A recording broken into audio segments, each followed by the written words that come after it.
Welcome back to the 411 Podcasting Network. I am your host, Larry Csonka, and this is episode 114 of the 411 on Wrestling Podcast. You can follow us on iTunes, Stitcher, Spotify, Google Play, YouTube, the 411mania.com website, and any major podcasting platform. Please make sure to subscribe to our show, share us around on social media, and if you have time, leave us a 5-star review on the podcasting platform of your choosing. Joining me tonight is my good friend and fellow reviewer, Kevin Pantoja. Kevin, how are you, my friend? I am fantastic. Enjoyed a good Mother's Day. Sat back and watched the pay-per-view that ended at a very nice before 9:30 p.m. So just tremendous all around. Hell yeah, dude. You cannot argue when the pay-per-view ends like that. And on top of it, it was not a bad show. Definitely better than I expected. I was not thrilled with the card going in. But we're going to talk WWE Money in the Bank 2020, but something else that Kevin and I wanted to talk about. Kevin and I, obviously, fellow reviewers. Something we both have reviewed for a long time and we both have a lot of love for is the NXT product, Kevin. And the NXT product, I don't know a great way to put it right now. It's in a really funky phase right now. And I thought we could talk about that a little bit tonight. And we reviewed Wednesday's show, and it was really funny coming out of Wednesday's show because I got my review done, and obviously you get yours done first because I do AEW. And I got mine done, and I gave it a 6 out of 10. I thought it was a solid show, but I guess I found it, the best way to describe it was kind of disappointing because you had the Charlotte Io match and the Cold Dream match advertised.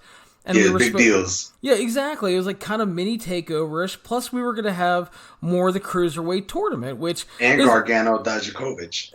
Exactly. I almost forgot about that. Thank you. So it's you were kind of looking at a mini takeover show, and we know the NXT reputation, and the fact that, the Cruiserweight tournament is, I know, something we're both enjoying because there's some fun guys in there. It's kind of it's our substitute for Best of the Super Juniors this year because we're not getting that. Which I've missed. Yeah, so it's it looked really good on paper. I was really excited. And I'm thinking in theory in the back of my head, this show should deliver. This show has that takeover buzz to it. Should probably have a good week in the ratings. And I try not to look too much into the ratings right now because of the whole pandemic thing. Of course. But I'm saying, in terms of building buzz and momentum, it looked like it was going to be a really good week for NXT. I agree. So, just some things I wanted to talk about that show real quick is the first thing that bugged me on this show was the fact that they really fucking boned the Cruiserweight tournament matches. Now, don't get me wrong, they were not bad. The guys worked really hard, but you can only do so much in 3 minutes. Yeah, it was really weird. When I watched, I believe the Gallagher match was first, and it ended in 3 minutes, I think. Let me see. Yeah, Tozawa Gallagher went 3.5 minutes, and I was like, okay, that was weird. But I just thought nothing of it. I said maybe they're a little pressed for time. And then Kushida Atlas also in 3 minutes, and I was very disappointed. There was no need for that to be that short, especially when you consider, no offense to the people involved, but you didn't need to do the Chelsea Green-Xia Li match. I mean, I know that was only a minute, but, count entrances and the post-match stuff with Aaliyah. You could have wrapped that up maybe next week or something, get Aaliyah with Robert Stone. The Cameron Grimes thing took, I know he beat Denzel, I can't remember his name, Dejournette, I think. Dejournette, yeah.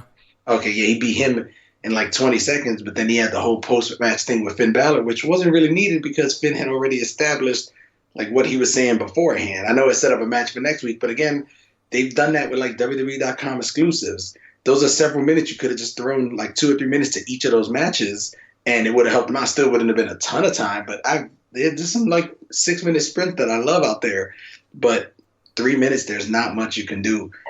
Just the only great 3-minute match out there is Owen Hart 1, 2, 3 Kid at King of the Ring '94. And I think the only other one I would add on to that, I think you'll remember. Do you remember when Hiromu and Kushida did that 90-second sprint where Hiromu fucking killed him? Was it an invasion attack, I think? It was the Wrestle Kingdom rematch, and Hiromu just wrecked him, but it was fantastic. It was okay, so there's, but it's very rare. Exactly. So they got boned hard, and the values of the tournament, plus I haven't liked. I know we don't talk much about Raw and SmackDown, but I really don't like the tournament guys just jobbing on Raw. Like, you can't get anyone else to do that. Exactly. You have like 400 people under contract even after the releases. It's like, come on now, why is Tozawa doing jobs on Raw? And like the Tozawa Gallagher match was okay because again, it wasn't because they didn't try. They worked their asses off in 3.5 minutes. But I mean, these are two guys. Akira Tozawa is fucking great. Jack Gallagher has had a lot of really good matches for WWE. And I don't understand why they didn't get 5 or 6 minutes. You know, I'm just sitting there scratching my head about that. Especially when a segment later you have Chelsea Green fucking her finish up again. Yeah. And it's like, you know, it's like no offense to Chelsea Green. I'm sure she is lovely and I like her a lot. I liked her in Impact and everything. But, I mean, come on, man. You're on national fucking TV. You're supposedly getting the push and just hit your goddamn move right. There was like 5 camera cuts in her finish, man.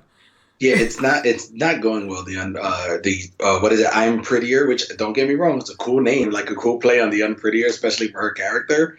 But you got to be able to finish, like you got to be able to hit that finisher, and it kills any momentum when when it doesn't happen. And like you said, I enjoyed what I've seen of Chelsea. I really thought she was a lot of fun in TNA with her character, Laurel Van Ness, and I've enjoyed like some of her work. I like the character she has with Robert Stone right now, but you got to be able to finish when it gets, when you get your time on TV, and it hasn't clicked for her yet. And then we have Jake Atlas and Kushida, and Jake Atlas is a young, unrefined talent with a lot of athletic ability and a lot of potential coming in. And he's facing off with Kushida, who, despite the fact that he hasn't been presented that way, we both know Kushida is fucking great. So why are these guys only giving 3 minutes? Because not only are they getting boned, but at this stage of the game, if I am developing talent, I want Jake Atlas getting 6 or 8 minutes with a guy like Kushida. Absolutely, especially since there's no live events and stuff right now where you can do a Kushida Jake Atlas match on a house show and get him those reps and things like that. TV is the only time that they're getting right now, other than probably a couple Performance Center appearances. Jake Atlas, like working with Kushida, you're gonna learn. He's a veteran. He's been there forever. He's wrestled on the big stage, And then Atlas, yeah, he won his first match, but he still is, he's just a guy. Like, we don't really know much about him. Having a good 8-minute competitive match or so with Kushida, 8 to 10 minutes, puts him closer, like on the map. Even if Kushida, like you said, hasn't been presented as a star, people know that Kushida's very fucking good. So Jake Atlas being on his level, or showing that he can be on his level does wonders for him. But a 3-minute loss, even if it was a fun little, it was a decent 3 minutes, doesn't help him. Exactly. Nobody really won out there. Exactly. And one of the criticisms I got about my criticism of the cruiserweights was, well, Larry, not everybody has to go out there and have a 15-minute 5-star match, and that wasn't my point at all. It's that you've presented this tournament as kind of a centerpiece of NXT right now. It's a big deal because Jordan Devlin can't travel. You're crowning an interim champion. And to me, and I don't know, I think that what they were doing was just trying to work shorter matches. And we'll talk about the empty arena thing here coming up a little bit, but basically, I think they were trying to work shorter matches, but it came off like they really didn't care about the cruiserweight guys this week at all. Yeah, like there's a way to put on short matches and have it be impactful or memorable, or or even if you do one short and then one decent late, like it makes sense. These both felt like they booked the show, they laid it out, and then they said, "Shit, we have to run the tournament. Let's just plug in these matches here and there and give them a couple minutes each." Like that's literally what it felt like. It was an afterthought to everything else that was announced for the show, and they wanted to get the Finn Balor segment over, and Johnny Gargano and his new theme, and the Karrion Kross debut, and then they were like, "Oh, yeah, there's cruiserweights." Yeah. So obviously, and again, we aren't saying that NXT was bad this past week. It was a fine show. Like Donovan Dijakovic and Johnny Gargano, I thought had a good wrestling match. But my only concern with that is last week they kind of presented the new Candice LeRae. And I thought they did a really nice job with that. And I like Johnny Gargano kind of being the over-the-top husband at ringside and doing the announcement for her and everything. I thought that worked really well into their new shtick. And then this week, Johnny and Dijakovic, they have a good wrestling match. But the thing that bothered me, and you may disagree, which is cool, but I felt like in week 1 of the new Johnny Gargano, they went out there and they basically told you two things. Johnny's still a good wrestler, but he's also cliche heel number one. Because it felt very main roster bland. Yeah, I could absolutely see that. Like, there was nothing about this match that let me know Johnny Gargano is going to be a special heel. Like, we all know Johnny Gargano is one of those unbelievable babyface underdogs. Like, he's mastered that. But he had a chance to really show us that he can do something special as a heel. And while some of his promos have been good, I do think a few of them have been a little awkward and kind of cringy. Like a little bit of what him and Candice did in their home was kind of weird, but parts of it did work really well. And like you said, I enjoyed him as the over-the-top intro. But then you come out, you just have a basic match, and then you get help from your wife's distraction and stuff. Like, honestly, I would have liked if, maybe he won kind of in a cheap way, but not a way that we see a million times. I did kind of like the turnbuckle. We don't see the turnbuckle stuff enough anymore, I think. But I would have liked it if Candice came out and gave him the over-the-top intro the way he did to her, like just playing off that well. Like, it was weird that he was such a part of her match and she wasn't. Like, she came out kind of as an afterthought in his. But yeah, like you said, it didn't feel like there was anything special or different to separate Johnny from almost any other heel. Like, you could have put anybody else in that spot and it would have almost been the same thing. Yeah, I mean, for the most part, and this is going to sound really demeaning, but for the most part, they may as well have been Lashley and Lana. Yeah, honestly, just less annoying. Yeah. But again, at least the match was good. So we got good wrestling, and another good thing I do want to point out on the show is I thought the Karrion Kross debut came off really well, despite the fact that Scarlett lip syncing felt a little cringy. Yeah, the second she came out doing that, she did the first few words, and I was like, oh, maybe she's just excited and likes the theme and is just like, naturally doing it. Maybe you just get caught up in the moment. Then she kept doing it, and I'm like, this is weird. Everything else about him came off well. I liked that he was just throwing suplexes like crazy, and it's exactly what you want from a debut, other than the weird lip syncing. Yeah, I mean, he killed a man, young Leon Ruff of Evolve fame. Mm-hmm. And the worst part about that match is his girlfriend, the referee Aja, had to watch him die. Yeah, I read about that was his girlfriend, and I said, oh no. So, but yeah, I mean, Karrion Kross comes out there, he looks cool, he has a cool entrance. And the one thing I did dig, and I saw some people kind of complaining about it, I thought that was like a stupid complaint though, is the fact that like, well, he was beating him up while the fog was still in the ring. And I kind of dug that because he's just dropping this dude on his dome with fucking snap Saito suplexes, and the fucking fog is just kind of rising as he does it. And I thought that looked cool actually. And I just liked the murdering a dude. It's funny, Kevin and I have an NXT TakeOver Brooklyn thing coming up, and we kind of talk about debut matches sometimes and how they're not always a showcase, and the guy gives a little too much to where the first time out, you have to establish his shit. Yeah, and I think it goes back to, it's a few things here. So first, I do want to say that in terms of, debut matches and stuff, it always depends. Like, obviously, Nakamura's debut in TakeOver Dallas needed to be him and Sami Zayn having a killer match. But then when he got to the main roster, he had like the 2.5-star special going 50-50 with Dolph Ziggler. And it's like, well, you just took away all of his momentum there. Like, that doesn't need to be a 1-minute squash, but, that needs to be something impressive, and it wasn't. And that's why I like when somebody debuts and they just wreck somebody the way Kross did. And going back to what you said about the fog being in the ring, it's one of those things where, people always talk that they don't like when WWE feels, I guess the word is too staged. Like, people will do their finisher toward the, their move so they can be at the hard cam. But for me, I feel like somebody who attacks even while his fog is still in the ring is like, I'm not waiting for anything to be presented well. I'm just going out there to kick ass no matter what. Yeah, I mean, he got over his two big moves, which is Saito suplex and a chokeout finish, and it was exactly what it needed to be. Yeah, so I really enjoyed that. And like, the Finn Balor thing kind of annoyed me for the fact that they hyped all week that Finn Balor is going to name his attacker.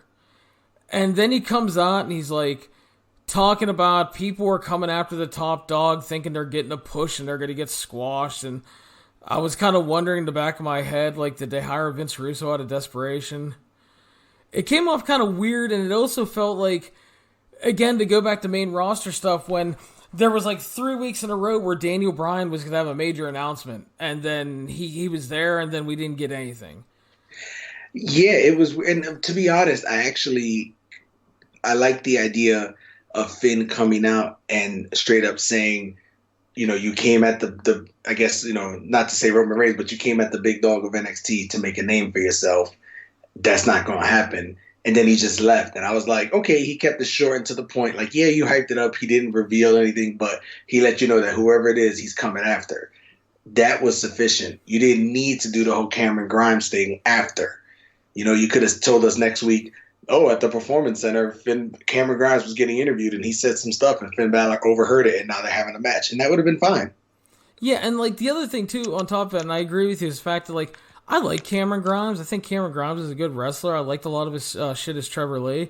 Yeah. But, like, you're teasing this big reveal, and people are wondering, is it Imperium? Is it Walter? Because they've been teasing that. And at the end of the night, we end up with, it's going to be Finn Balor and Cameron Grimes in his hat. Yeah. And, like, that's no offense to Cameron Grimes. I'm not trying to be a dick about it, but, like, it felt... it kind of let me down. Yeah, agreed 100%. It does. It could be something really good because, like you said, we know that, we watched Trevor Lee and we've seen him do things. I watched him wrestle for 105 minutes and was, engrossed, enthralled the whole time. But like you said, it's basically Cameron Grimes in his hat and Finn Balor beat him in probably a 3-star special that doesn't really feel, it's just kind of there. Yeah. So, kind of a mixed bag on some stuff. Speaking of something else I thought was kind of a mixed bag, we had Charlotte and Io Shirai, which on paper looks spectacular because when Lady Big Dog steps up in big matches, we know Charlotte delivers. We know Io's great. And that's a match she reportedly really wanted since she came to WWE. So it's like, this is the makings of something that could be really, really good. Like, I'm not saying it was going to be like a 4.5-star takeover special, but I was expecting more than we got. And what we got was good. Mm-hmm. And good, I'm sorry. Oh, no, I was just going to agree. Like, I think it was 3 1/4. That might have been generous. But it really felt like there was the makings in there of something really good. Like at the beginning when Charlotte's all cocky and then Io's doing flips and cartwheels and stuff, and Charlotte's like, wait a minute, what is happening here? I did not prepare for this. Yeah, like, that's really well done. And then it kind of felt like they had like a good TV match that ends in the DQ before you get the big pay-per-view match, which is booking that I don't really like often. Yeah. Yeah. And then the thing that comes the mixed bag for me is they have a good match. It's enjoyable. Again, like you said, they can do more. And Rhea, there's a DQ with Charlotte using the kendo. Rio comes out and makes a save, and then like Io's all mad at Rhea. And like what I'm thinking is like what I think would have worked much better is they have a good competitive match, and maybe Io's running wild towards the end, and she goes up for the moonsault. Rhea runs out and costs her the match, which, number one, justifies Io's anger at her, because technically she really shouldn't be that upset that she got saved. But number two, you can play off the story that Rhea's basically like, listen, bitch, nobody's going to beat Lady Big Dog but me. Yep, that's exactly how, I would look at it. For my Patreon, reviewed a Saturday Night's Main Event where Tito Santana was defending the IC title against Hercules, and Macho Man is watching in the back, and he comes out and like stops Hercules from winning because he wants to be the one to beat Tito.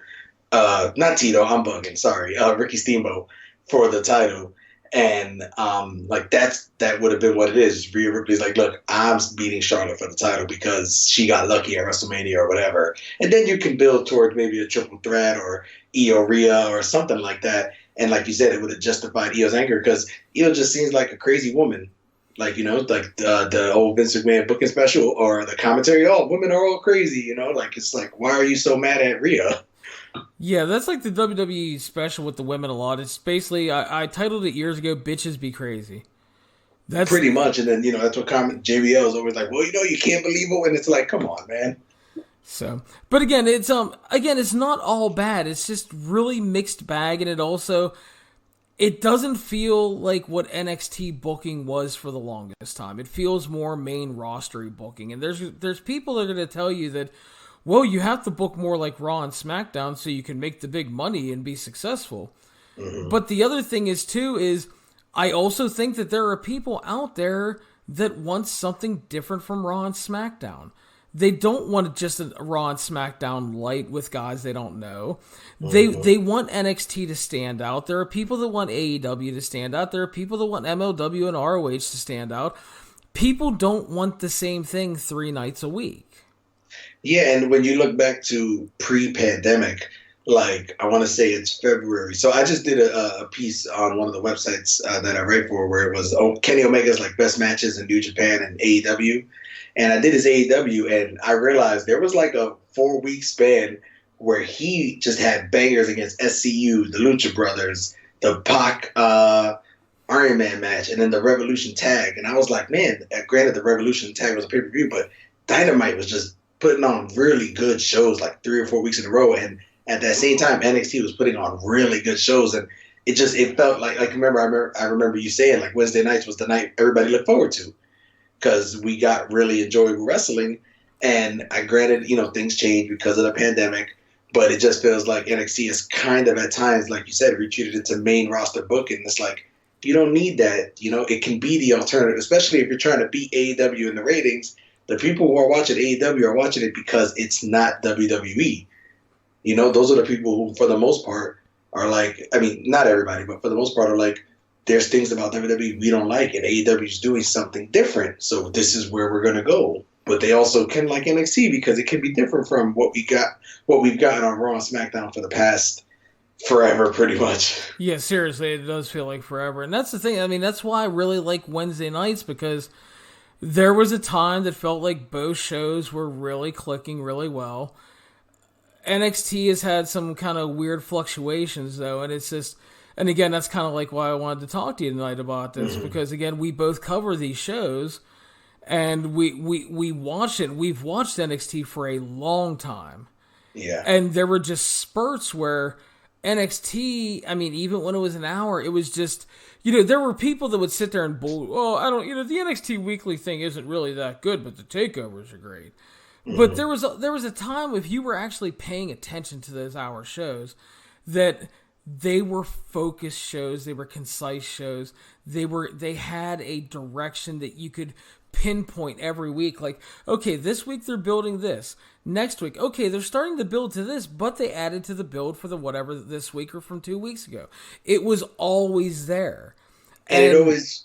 Oh, go ahead. I was going to say, what's really weird is there's these weird narratives about NXT. There are a weird group of people that will tell you every week that the show is actually bad.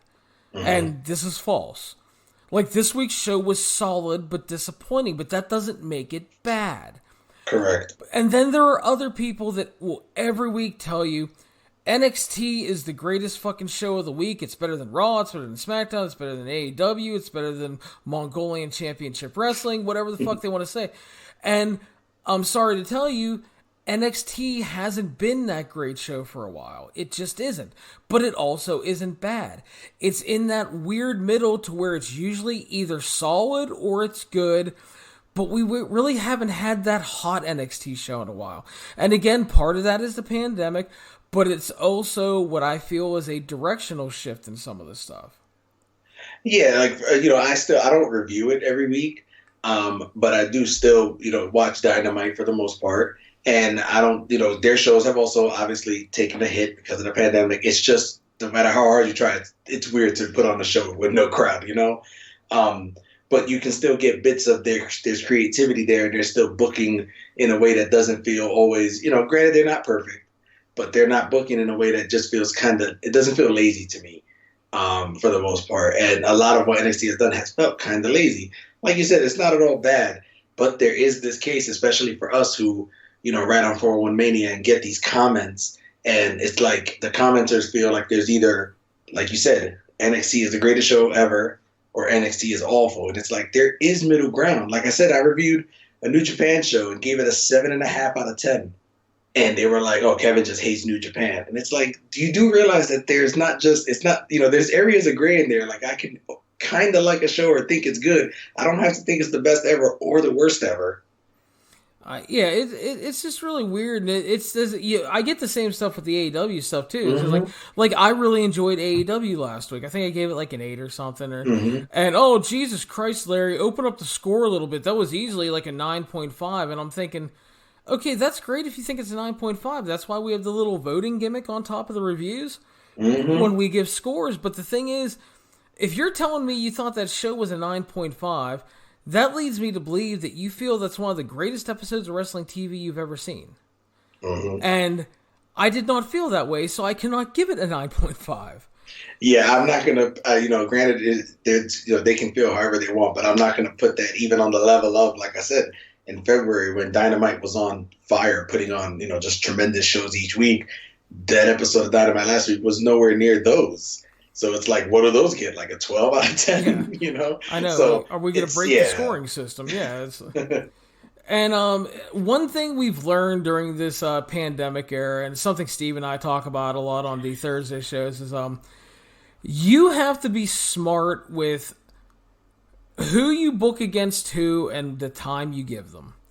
Because in this empty arena setting, there is a threshold you really shouldn't pass. And for me, and it might be different for you, I generally think, and you can get away with it if you have the right guys working against each other and you have really good workers. For me, for the most part, 15 minutes is roughly that threshold. Yeah, for the most part, I've seen a lot of they've tried to put longer matches to build time because it is such a weird situation. Like I brought it up, the Aleister Black Apollo Crews 28-minute match. Like it's not really necessary. And it would have been a lot better if it was, like you said, like 15 minutes. Only a few matches have gone past that and really clicked for me. Charlotte, Rhea Ripley. I don't even know if that went past 15. But it was, right around there. But then you had something like Edge Orton, which is like that shouldn't have gone 37 minutes. So you're right. There is a threshold that for the most part, even the best guys should have. I think the fun street fight on AEW this week, which was a street fight and had a lot of cool things, went under 20. So it's like definitely you need to know who's exceeding in these situations and who's not and such. Yeah, so you have to book to your strengths, man. And it's like, again, I like Akira Tozawa and Jack Gallagher. I didn't want them to go 20 minutes. I just wanted my guys to get like 8 or 9 minutes to show what they can do because they're really great. And feel important. Yeah, and exactly, and feel important and to add to that tournament, which, again, I think the tournament is a really smart idea during this time when you have to fill out your TV. Like Impact is doing a number 1 contenders tournament right now because they don't know when Tessa's coming back. And you have to do what you have to do. I mean, tournaments are not a bad idea, but again, you have to pair up the right people and you have to know who can go 10, who should go 5, who can go 15, and you just have to allocate properly. And like we'll talk about Money in the Bank. Drew and Seth Rollins went a little over 19, but they were 2 guys that could do that. Yeah. So again, you have to work to your strengths. And we've learned also in this empty arena era, Kev, I think one thing is very clear. There are people that are not empty arena wrestlers.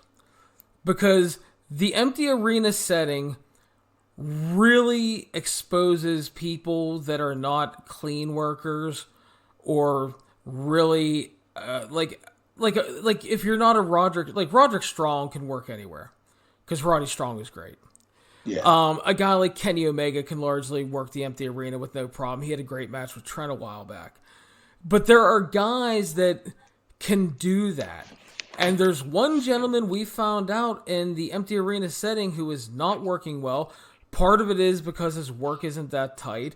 And part of it is because his gimmick relies so much on fan reaction and interaction. And that is the Velveteen Dream. Yeah, and it's a shame because I really, like Velveteen Dream. I've really enjoyed his character. He feels different and, fresh for the most part, even though he does play to the nostalgia stuff often. But yeah, he has really needed the crowd. And it's one of those things where you can tell the plan was Dream Cole, and then it happened with no crowd, and it was like, maybe this wasn't the way to go. It's not working as well without an audience. Yeah, so I mean, they had their match on NXT last week, and it was a fine wrestling match. There was nothing horrible about it. The finish I wasn't a big fan of, because not only do we have some interference, but we have Dexter fucking Loomis involved. I don't know where that's going. That's been the weirdest thing. And I think the weirdest thing about that is not only are they trying to do something with Dexter Loomis. I mean, God, I watched enough of him as Sam Shaw, TNA, and Impact. But there are people that are trying to tell me every week that Dexter Loomis is a very good professional wrestler and should be in the main event. And I'm shaking my head, Kevin. I was not the brave soul that you were, and I did not watch a lot of TNA during the Sam Shaw era. I just knew him as the guy who was creepy with Christy Hemme. Yeah. And when I saw him at NXT Live, I know a lot of people were like, who the hell is this? Why does this theme music sound like the Stranger Things intro? And he has a glorious mustache. Other than that, everybody was like, this dude is weird. But yeah, I'm not seeing anything that makes me feel like this guy has it or is a star or anything. It's an interesting character. Like, it's one that I'm looking forward to seeing more of, but he just doesn't feel like he feels way out of place in this storyline. It is just odd. I really don't get it, but the Velveteen Dream Adam Cole match, again, it wasn't exactly booked great with the finish and stuff, but the other thing is, I don't know about you, Kev, but it's pretty hard to have a very average match with Adam Cole these days. Yeah, like, I'm someone who has been open about the fact that I didn't love Ring of Honor Adam Cole, but NXT Adam Cole has been phenomenal. Even the stuff that I haven't loved, like I didn't love the trilogy with Gargano. I thought the first one was phenomenal, but the other two were kind of just there, but they were still not like far from bad matches. Yeah, he was firing on all cylinders with the Ciampa feud and the Daniel Bryan match, and him and Seth had a good match on Raw before the cheap finish. But just to have an average bland match with him, like that hasn't really happened much lately, and that's exactly what this match was. The other thing I want to say about Velveteen Dream too is, and a lot of people aren't really wanting to admit to this, is it's also just not the empty arena stuff. When he came back from his injury those first couple weeks, he wasn't looking great either. Yeah. And that was with fans still. Yeah, I can agree with that. Like the cage match and stuff with Roderick Strong, fine match, but it didn't feel the same way. Like it's, the reaction when he came back was huge, and I don't know, it hasn't worked as well as pre-injury Velveteen Dream, who felt like he was on fire. Everything he did was working. Yeah, so I mean, a combination of, and again, I don't know if he's having lingering injury issues, but a combination of him not being very good when he came back, and then the empty arena thing kind of exposing him. It's not a good run right now for him. It's not a good look, and I mean, I don't know what you do to fix it right now, because God only knows when we're gonna have a crowd back. Yeah, no idea. And that's the thing. I mean, his act is so reliant on that crowd interaction. How they interact with his entrance, how they react to his matches. And again, people are to think I'm just slagging on and like shitting on Velveteen Dream, but go back and read some of the TakeOver reviews, man. I loved a lot of what he did on TakeOvers. The Ricochet match, the Aleister Black match. Oh, the Aleister Black match is unbelievable. Him and Ciampa had a great NXT title match. Exactly. So, I mean, this is a guy that when he's in front of that crowd, he's pulling off of that crowd, and he's in there with the right guy, he delivers. He steps up. Now, I don't know if he's ever going to develop into what we call a great worker, so to speak, but he's a guy that we've seen can step up. He can deliver, but right now, I don't see it happening for a long time until we get a crowd back and until he starts getting back into what Velveteen Dream was, because right now, he's just kind of a weird dude with a purple light having average matches. That's exactly the way to describe him. So I don't know how to fix it because the crowd is such a big part of him, and Yeah, it's like without that, I'm not. It's just like something needs to change for him in general because the current, his current stick just doesn't translate well to no crowd, and like you said, even having the crowd before coming back from the injury hasn't really clicked either. So I don't know what it is. And I think the worst part of it all is something you brought up earlier in the show was the fact that obviously there's no live events, there's no coconut loop, because if you were really wanting to get Velveteen Dream ready for Adam Cole to possibly take the title, he could be working the Largo loop every weekend when they do 3 shows. He could work Bobby Fish one night, he could work Roderick Strong one night, he could work Kyle O'Reilly the next night. Mm-hmm. And just put him in a loop working with those guys because they're all experienced, they're all great to varying degrees, and those are the kind of matches that would get him ready for that big push, but unfortunately we can't do that right now. Yeah, and it's just, like you said, it's a tough situation. It's hard to figure out what the best course of action to do. I guess that's why we don't get paid the big bucks to do that.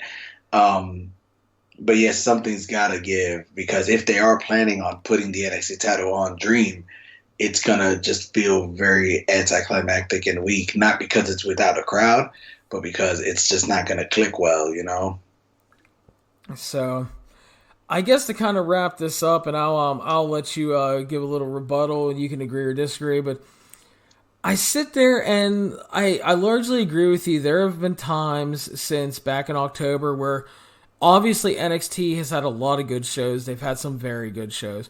We've had some great matches. And there are times when NXT feels like NXT. But there's also been times that I just feel like I'm watching Raw or SmackDown Light. And it's really weird. It doesn't feel like the NXT I'm used to. And people are going to go, well, Larry, you have to change. It can't just stay the same. But again, the thing was, it was working. And they were drawing some numbers early on. Yeah. And then they weren't. Mm-hmm. And to me, and I know some people are to think that this is a gross overreaction, I think part of the problem, and again, Kev, if you disagree, it's going to be cool with me, it's fine, but okay. I think that part of the problem is like you look at some of these weeks to where they ran at one point like back-to-back ladder matches, and there was the week that they ran 2 steel cage matches. Mm-hmm. And obviously they had to cancel TakeOver, but they've essentially worked a couple mini takeovers. Yeah. Part of the problem to me is I feel that the company is trying to main roster them a little more because I think they're becoming obsessed with the AEW competition.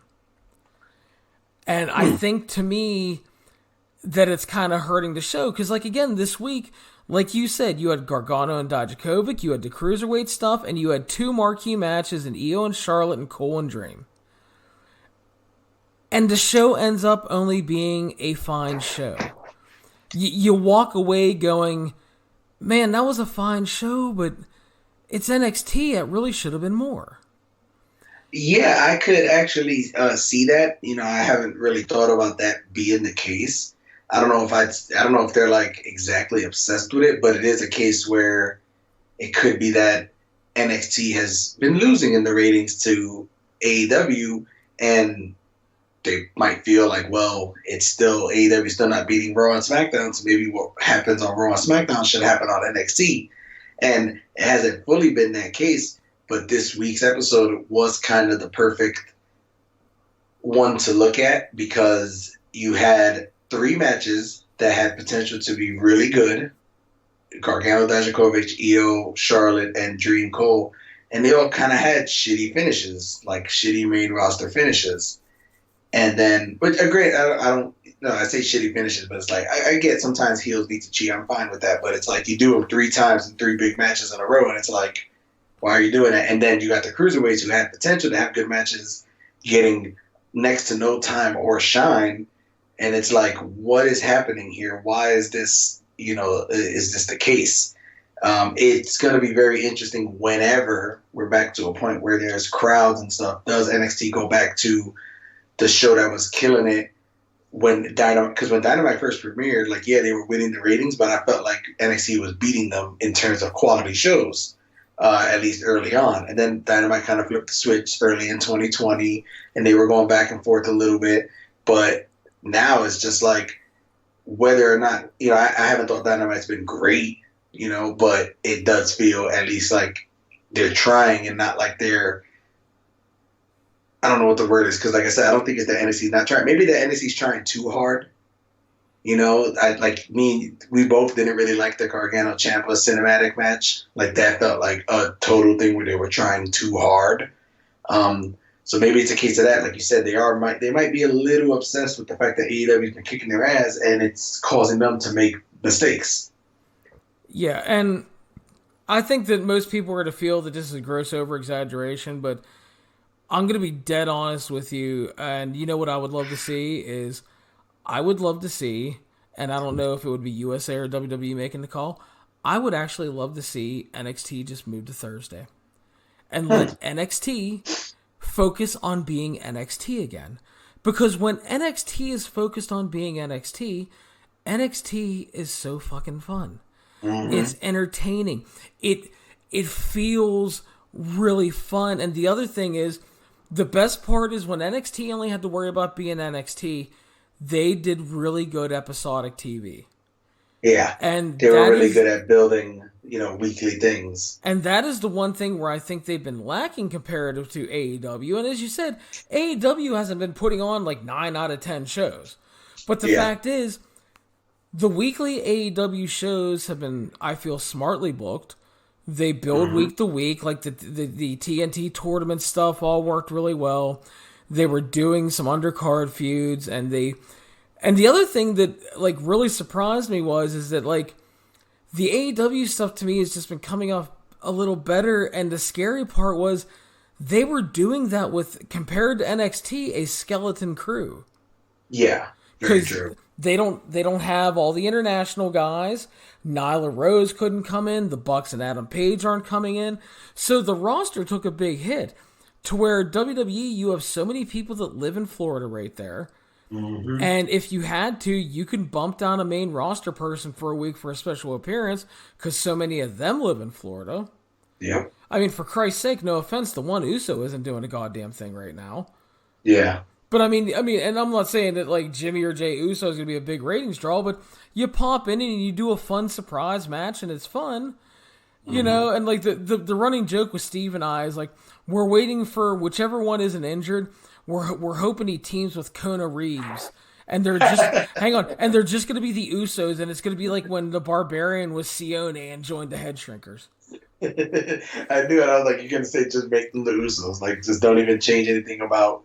Like act like there's no change. Exactly. But I mean, I know it's probably just an overreaction, but I want NXT to get back to doing what NXT did really, really well. Mm-hmm. Because when they did it, they thrived. And when NXT was more focused on NXT early in the quote-unquote war with AEW, we were having legit great Wednesdays like every week. Yeah. And then, every once in a while, AEW dips down, and then NXT pops up a little bit quality-wise. And then lately, it's been a little more AEW for me. And there's no reason that NXT shouldn't be putting on as good a show as AEW. There really isn't. There's a ton of talent on there. They have talent they're not even using. There's no reason. It shouldn't be close to, if not as good or better, every week. So I don't know where it's going wrong. I think the quote-unquote main rosterization of a lot of stuff isn't helping. And again, I personally think that they're a little too focused on the quote-unquote war. I want NXT to be NXT, basically. Yeah. Agreed. Like, I would just like for it to go back to the NXT that worked, for so long. It's like you don't have to try to do anything. Like, they didn't have to do anything special to compete with or beat AEW. They could have just been NXT with, I want to say one of the episodes that popped a big rating, I think when they beat AEW, was just like Charlotte came down. So it's like you can just book a good show like you normally were and maybe throw in a big name here or there, and that would be enough. You don't have to do, all of these things that they're trying to do. It's like you're shooting yourself in the foot. Exactly. So, I mean, I don't know where it's going to go. I don't know how it's going to shake out. And obviously, we'll be reviewing every week, Kevin. We'll see how it shakes out. But, because again, like, the thing is, I've been praising about AEW is that it's been simple, episodic, well-done TV. And that's what NXT used to do all the time. And it's been less than that lately. And it just, I don't know why. It's like they announce stuff for the next week. And sometimes it's really good. Or it looks really good, like this past week. And then, like, you get this show this week. And again, it wasn't a bad show. This is not NXT is bad. I'm not one of those people. What I'm telling you is it disappointed because it should have been so much better. Yeah, I agree 100%. So that's kind of the NXT talk, unless you have anything else you would like to add, Kevin. No, just a consistent case of it's not bad, but it should be so much better. Yeah. So that is our little NXT talk, and that is going to lead us now, Kevin, to WWE Money in the Bank 2020, taking place mostly at the Performance Center and partly at WWE headquarters. This was a show that going in was kind of interesting to me because of the Money in the Bank gimmick they were going to do. But outside of one or two matches, didn't look that great to me, so I didn't know what to expect tonight. Yeah, same. It was one of those things where it could have gone either way. Like, it could have been a total disaster, or it could be surprisingly fun. One thing that has been kind of welcome in this situation is that I never, and I mean, it's kind of mean to say, but it's like I never really expect these shows to be all that great. Either way, like, you know, yeah, Charlotte had so much potential, or at WrestleMania, I was excited for Charlotte, Rhea, but it's like, I know to take these matches with a grain of salt because of the lack of crowd. If it ends up being great, awesome, I love it. If it ends up kind of just missing the mark, I'm like, well, you know, I kind of get it. So I think I'm a little easier on things because of the situation. So it's like, will this be a pleasant surprise, or will it just be a show I spent a few hours watching, you know? So, Money in the Bank 2020, the kickoff match was Jeff Hardy making his in-ring return, battling Cesaro, and I think the best thing about the match was the fact that if you're to give Jeff a first match back, Cesaro is a great guy to do it with because he's awesome and can work with everybody. Yep. So they got 13 and a half minutes. They got plenty of time, a good match to knock the rust off of Jeff. I thought they had a good and enjoyable kickoff match. I mean, it was... it was entertaining. It was the best part. I liked a lot of what they did. The weird thing to me, and you may feel different, was I thought Jeff looked really solid.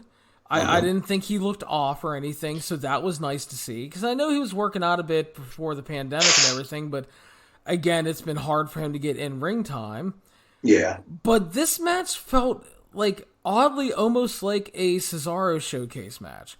Because he took a lot of this match, and while Jeff looked fine, I thought Cesaro looked great in this. Because he's so good. And I guess the only thing, like the only minor complaint I might have is, I guess that they wanted to test Jeff. And I found it enjoyable and I thought it was good.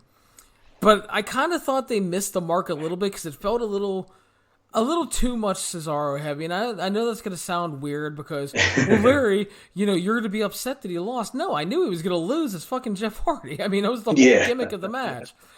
But it was like a little weird almost layout-wise. But again, it didn't hurt the match at all. The only thing I did hate about this match was the fact that Corey Graves and Michael Cole had to talk about Jeff Hardy's redemption story about 77 fucking times. Because WWE don't do subtlety well, Kev.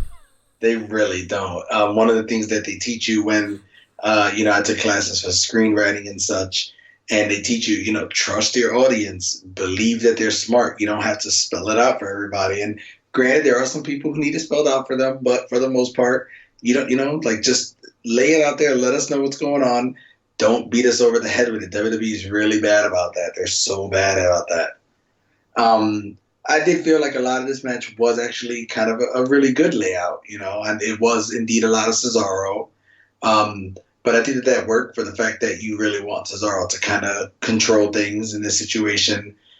Jeff is really good at bumping, so he's going to make Cesaro's offense, which already looks good, look even better because Jeff's one of the best at taking a beating when he's, right. Like you said, I like the concept of Cesaro being the guy for his first, big match back. I thought that the cool spot toward the end after Cesaro's knee was messed up where he got thrown into the steel steps, like it looked really cool. Cesaro's a guy who I feel if there's ever a time to push him, I know that there's been so many times that people have clamored for it. And as good as he is, I do think that he's best suited in a tag team. But if there's ever a time to, make him a more prominent piece of TV, it's now. If your whole thing is he can't connect with the crowd for whatever reason, maybe without there being a crowd, Cesaro's the kind of guy who can entertain you. He doesn't need to talk or, do anything that's going to rally the crowd. He's just going to go out there and put on a really good match. And he's one of the guys who can shine in this situation, as he did here. Just high quality pro wrestling to start the show. Not, match of the year contender, nothing great, but just very solid wrestling for 13 minutes. I couldn't have asked for much more from the two of them. No, and again, like I said, my stuff is like very minor criticism-wise. For sure, like, yeah. The layout just felt a little odd at times. I expected not like I didn't think Jeff was gonna like dominate him because that's not the Jeff Hardy style by any means. I just thought like it lacked a little shine for Jeff at times. But again, like you said, though, Cesaro is so good, and yeah, this is definitely a time this is when you utilize a guy like Cesaro because when you have to fill TV time. And you need to do a 10-minute match on TV. I mean, Cesaro is the dude you can go to. You look at Cesaro and like a guy like Drew Gulak and Daniel Bryan and those guys.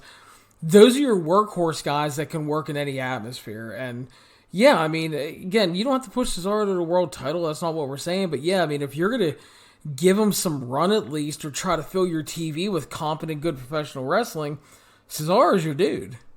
Yeah, you can give Cesaro 15 minutes with pretty much anybody every week on Raw or on SmackDown, and he'll be like, well, we're going to at least get one good match a night, And like you said, your issues were nitpicking, but, you got to do that on these podcasts. If you just go out and say, this match was good, I liked it, nobody wants to hear that, So you got to, you find these things and, like you said, nitpicking, it's a good match. Exactly. Next up was the SmackDown Tag Team Championship match. The champions, The New Day, The Forgotten Sons, The Miz and Morrison, and the Lucha House Party. These guys actually had a really fun 8-man tag on SmackDown heading into this.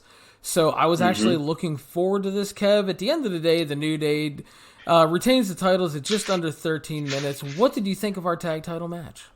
I thought it was good. It's one of those cases where it's one of the things I think WWE sometimes does really well, these big multi-man, clusterfuck matches. You put 8 guys in there and just let them just go out and just have a fast-paced match. There was, good really good pace, fine, good action throughout. I like John Morrison's Spanish fly spot into the big crowd of people. I think they did a good job building in some drama toward the end. There's a point where Miz, snuck in to steal the match, and that's a finish WWE has used to death. So I was like, oh, wait, this is how it's going to end. And then it did it, and I was like, this is cool.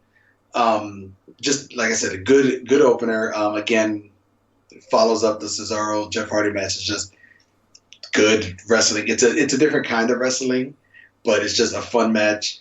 I opened up your review, and it looks like you enjoyed this a little more than me, but still just good stuff. Yeah, I really enjoyed this. I thought it was really good. I thought it was on the level of the SmackDown 8-man they had. I liked the pacing. I thought it was fun. The only minor nitpick, which has nothing really to do with the quality of the match, was the fact that they're harping on this match that Jackson Ricker is at ringside, and he can get involved because it's a fatal 4-way, which means there's no count-out and no disqualifications. So then he gets involved towards the end, and then the referee fucking kicks him out for no reason. Mm-hmm. And I was like, what? You should. It's fine. If he wanted to, he'd just make this a 3-on-2 or join the match. And it reminds me of, was it AJ Styles, Aleister Black at Elimination Chamber, where they're like, it's no DQ, so why aren't the club just jumping him from the start? Yeah. So yeah, just sometimes WWE's rules make no sense. Also, I do want to note that I still think the Forgotten Sons suck. Yeah, I mean they're not good, and I have people trying to tell me they're great too. So no, it's not. They're lying. So, but yeah, I mean, I enjoyed this. I thought it was a fun way to open the pay-per-view proper, and we were off to a nice start following the kickoff match and that, so I was happy early on. Agreed. We got comments from Lacey and Drew talking about their matches tonight, and then MVP and R-Truth came out for their match. They decided to kill time and talk, which led to Bobby Lashley arriving, and he replaced MVP. He and Truth argued, and Truth accidentally slapped him, which led to Lashley kicking his ass in 90 seconds. And it was very much a thing that happened on this show. Yeah, it felt like, considering this is already a short show, it was like, were you short on time? You needed to add 5 minutes here. R-Truth, it's funny because I wrote down as R-Truth was making his entrance, and you can see he raised his hand to do the what's up, and then quickly put it down like, wait a minute, it's an empty crowd. And I was like, R-Truth doesn't work in this empty setting because his joke, comedy characters need the crowd to play off of. And then he gets in the ring and it's just like, well, I'm going to go for it. Like, make some noise. And I was like, okay, he got me back. He's still funny. I love Truth's entertaining. This is why Truth's going to have a job until he wants to retire. He can just go out there, have just a bullshit match and just make you laugh. Just entertaining as hell. If they're trying to rehab Bobby Lashley away from the Lana stuff, whatever, that's fine. Maybe actually do something with him this time instead of, just pushing him to the mid card again and stopping. I mean, how many times can you repackage and rehype a guy? Honestly, they got rid of the best part about Bobby Lashley, which was Leo Rush. Just bring back Leo Rush and have Bobby Lashley point to his ass, and I'll be on the Bobby Lashley train. There you go. So we had King Corbin commenting on the Money in the Bank match, put himself over, said he was going to win. Kayla interviewed Bayley and Sasha Banks and stirred up some trouble between them, talking about the recent issues. Kevin, we talk about rating matches and everything. We talk about the 5-star scale, and I'm sorry, Kevin, I lied to you. I broke the 5-star scale tonight. I gave Sasha Banks a 7-star outfit tonight. So funny enough, I have a text thread with my brother and my friend, and I was like, Sasha Banks, I don't think they were watching the show at the live. And I was like, Sasha Banks looks incredible tonight. So it's 7 stars. And then I'm getting a little ahead of us here, but Carmella also 7 stars tonight. Yeah. Oh, dude. Yeah. When Mella's in the 2-piece, brother. Yeah, it's tremendous. As just recently I watched some old ECW, and that was Cyrus when Dawn Marie entered the ring, so tremendous. That's right. But yeah, I mean, if you haven't watched this show, I'm not saying you need to necessarily watch this match, but you need to see Sasha's outfit. Yeah, it made up for the fact that I was watching Tamina. So we had Bayley defending the SmackDown Women's Championship against Tamina. Hey, no. And what made me laugh was they ran the video package on the pre-show, and her whole hoodie that she would wear was ain't nobody meaner than Tamina. And it's you have to say Mina like that. You can't say, so in the video package she says ain't nobody meaner than Tamina. And I'm like, no, it's your slogan and you're messing it up. You have to make Mina rhyme with Tamina. I mean, are you surprised that Tamina messed something up? Not at all. I literally, in my notes, I was like, yeah, Tamina's terrible. Her last singles pay-per-view match was against Paige for the Divas title in 2014, and then before that was against Beth Phoenix for the Divas title in 2012. So it's every few years she rises to one of these title shots and never delivers. Yeah, well, that's the advantage of being related to The Rock. Bayley defeated her in 10 minutes and 40 seconds via pin. Kev, what did you think of this? Like we said, Tamina's bad. They tried a few interesting spots. I do think that Bayley's getting better at the smack talk, especially without the crowd. She's doing better talking shit and things like that. I think that it's a weird layout for a match because we're used to seeing the big character as the dominant heel, and then the babyface tries to overcome it. So, but we had heel Bayley trying to pick her up and falling. And it's Bayley, you're supposed to be the smart heel. You're supposed to know that doesn't work. That's supposed to be what the dumb babyface who doesn't give up does. That's what John Cena does. So just a few things like that. Bayley's heel hook looked terrible. She was just hugging the leg. And I was like, what are you doing? This is not going well. And then just the finish is awful. like Tamina hits the Samoan drop, and I was supposed to believe that Bayley was going to lose, and then Sasha Banks like distracts her, and then Tamina ends up getting rolled up, and it's like, why are we doing this? Why are you protecting Tamina? Bayley should have just beat her, and they did it for The Rock, brother. Apparently, and it's like, I know that on these shows sometimes you get a lesser title match because a lot of the stars are in the Money in the Bank match. A few years ago, I think when they did the first one was Money in the Bank, they ran Naomi Lana because Lana wasn't in the match. But I'm like, they were still like, where's Naomi? She's on SmackDown. Like, why didn't you do Bayley and Naomi? They were building that a few months ago. Or, just something like, or I would have rather you put Naomi in Money in the Bank and given Dana Brooke this spot. Like, just anybody but Tamina. Yeah, I'm wondering if Naomi is out because her husband's injured or if there's something else going on. But it felt really weird not having Naomi, say, in this match or the Money in the Bank. But I guess you didn't really need her for Money in the Bank because it wasn't a traditional Money in the Bank where you needed her athleticism. Yeah, but it felt really weird not having her around. But I will say that I thought Bayley worked really hard to try to develop something resembling a cohesive wrestling match. Yeah. I mean, Bayley is good. I mean, her title run hasn't been great, but she worked really hard. Unfortunately, it didn't work great because, I mean, I even put in my review, Tamina's showing like all the mobility of Andre in like 85, man. It's like... Yeah, what did you... one of my favorite lines from you consistently was that Manabu Nakanishi was a planet, and that's pretty much how she was moving. Yeah. She was moving like 2018 Nakanishi. Yeah, and oh man, it's rough, dude. And then like people were like, "Well, you're so mean to Tamina." I'm not trying to be mean to her, but the fact is, if you're being put in a title match on pay-per-view, in theory, you should be able to have a good match at some point. Sometimes when you're reviewing things, you're not gonna, you can't be nice. Like, we respect that these people work hard for everything that they do, and they're doing things that I could never do. But sometimes, it's like when you watch a movie and somebody's a bad actor, you're like, that's not a good performance. Like, I can't do better, but that's not a good performance. So Tamina has been with the company for crazy long and has shown like she's never done anything impressive to me. Even her splash is bad. Like, Alicia Fox was around forever and never really impressed me either, but at least she had a dope Northern Light suplex. Yeah, like, she had a hell of a bridge on that bad boy. Tamina's got nothing. Even a super kick isn't that good, and everyone does a super kick. Yeah, it's man, I mean, again, I can go forever and a day without seeing another Tamina singles match. Mm-hmm. And again, I will say this, at least it wasn't bad. Yeah, it wasn't like there's been bad matches, but I mean, at least it was kind of okay. But I mean, it's to the point that I may be more mobile than Tamina, and I'm rocking a prosthetic leg. I was gonna say, yeah, you might be. So, it's not good.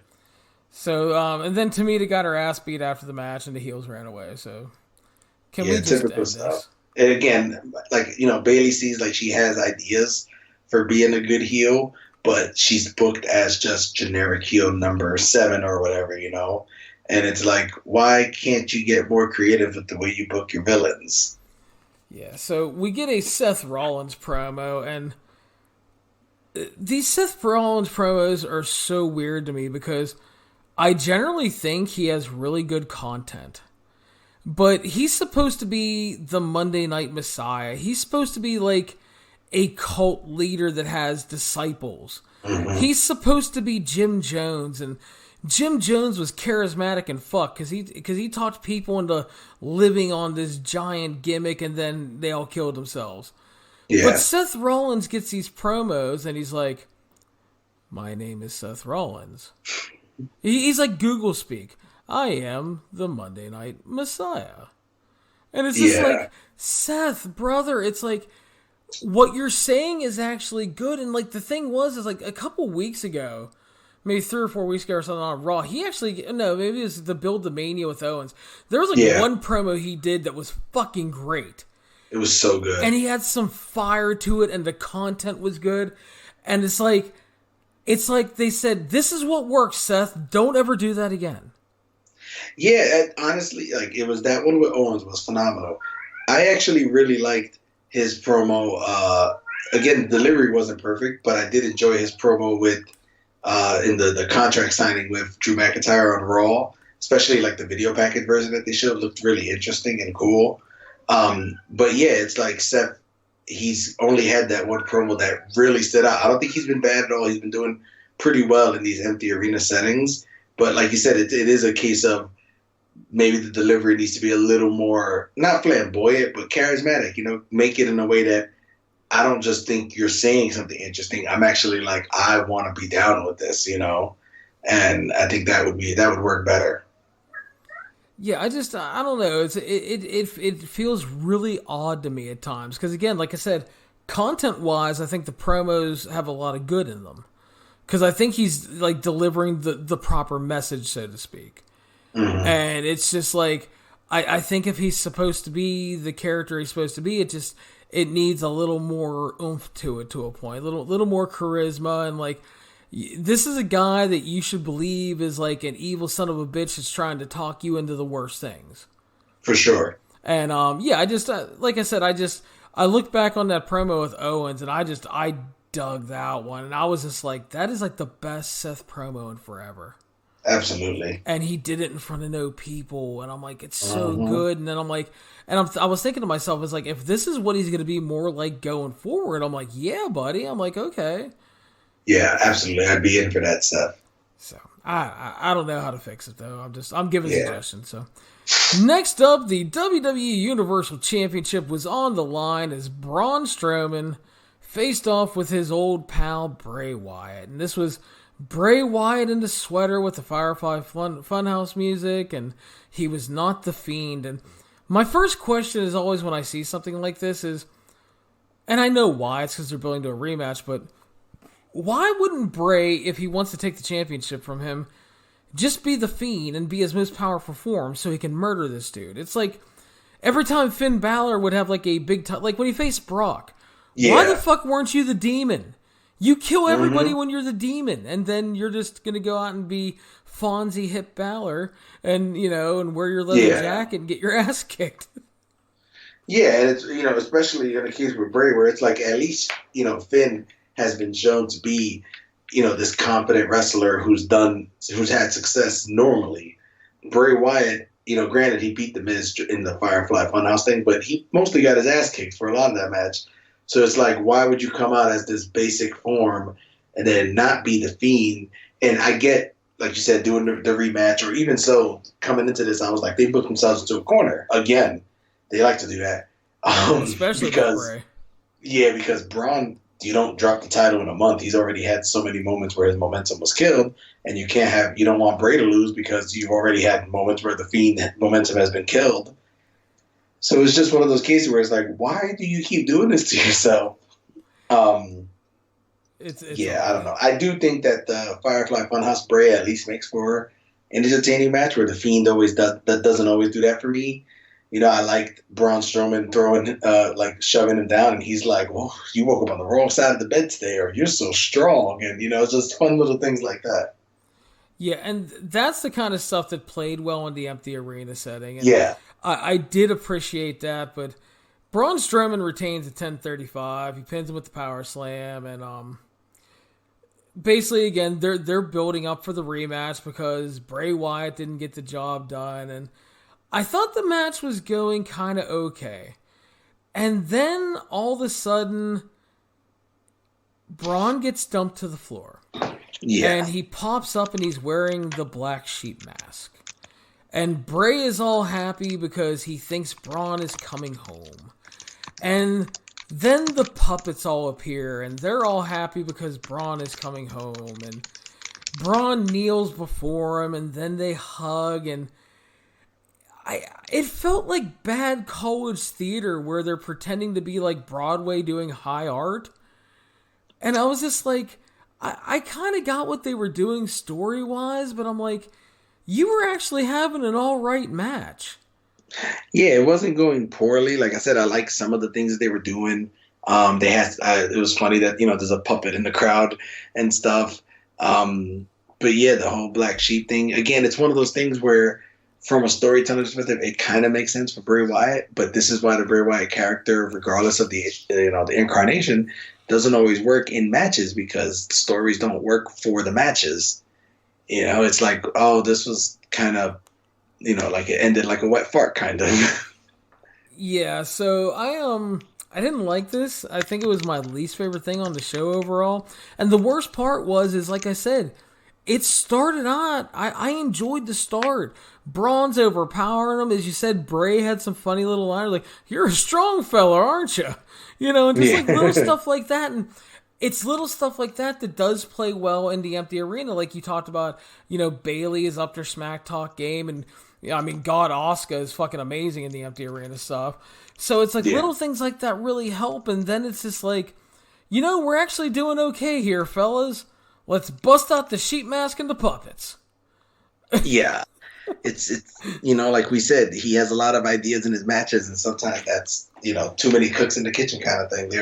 He has so many ideas going on, and then it's like, why can't you just have a match that just has one idea going for it, Yeah, sometimes simpler is just better, and it's, like maybe Braun just kind of runs through him because he's not the Fiend here, and then we get the Fiend next month, Exactly. I think there's a better way to get to it, and like I said, it's just I hate when a match starts well. And again, I'm not saying that this was going to be like a great match, but what I'm saying is what they were doing was fine. It was working. Mm-hmm. They were telling a good story through that work. And then it was like, it's community theater time. Yep. And it went off the edge for me there. So yeah, I was not a fan of this one. We got a video of the hacker gimmick. He apparently sees everything, hears everything, and he is the truth. And eventually the hacker is coming, and who the hell knows what it's going to be, but, Yeah, I'm not sure. I've heard the rumors, but I'm not sure. Yeah. So the show hit a little bit of a lull there in the middle, and it's something we've talked about with WWE pay-per-views before. You kind of get that strong start, and you get that false sense of security, and then it kind of goes off a cliff a little bit. Mm-hmm. But thankfully, things picked up, Kevin. We had the WWE Championship match, and it was Drew McIntyre defending against the old Monday Night Messiah, Seth Rollins, including his new theme music tonight. Yeah, definitely a weird one. I've always, his theme was one that really grew on me. I remember when he first got it, I was like, this is generic. And then it grew on me, and then the Burn It Down was cool, but I guess they had to remove Burn It Down because, although I guess you didn't now, I was going to say the crowd reacts positively to it, but there's no crowd now. I'm not a fan. It sounds kind of like Bailey's, which also isn't very good. Maybe it'll grow on me. I don't know, but yeah, it's not a great change as of right now. So we were talking about in the NXT stuff that you have to be careful in these empty arena settings. There's kind of that 15-minute threshold unless you have guys that work well together or are good workers and can deliver. So we have Drew McIntyre and Seth Rollins here. Drew retains at a little over 19 minutes, Kevin. And what did you think of our world title match? Easily the best match on the show. And probably for me, the second best empty arena match WWE has done beside, I think only Charlotte Rhea I liked a little more. I thought this was super smart.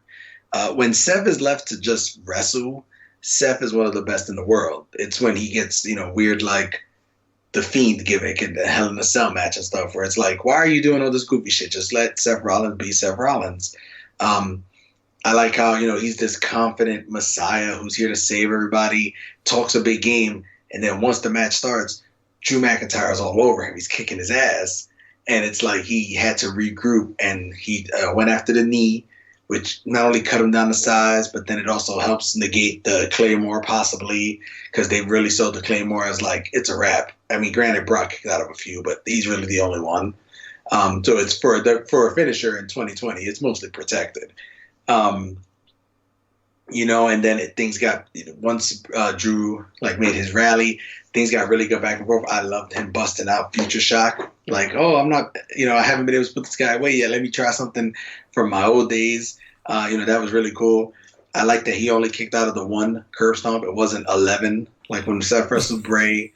And then the finish, the last few seconds was great, where Drew avoids the curb stomp the second time, hits the Glasgow kiss, and then gets a super kick, and then hits the Claymore just great wrestling.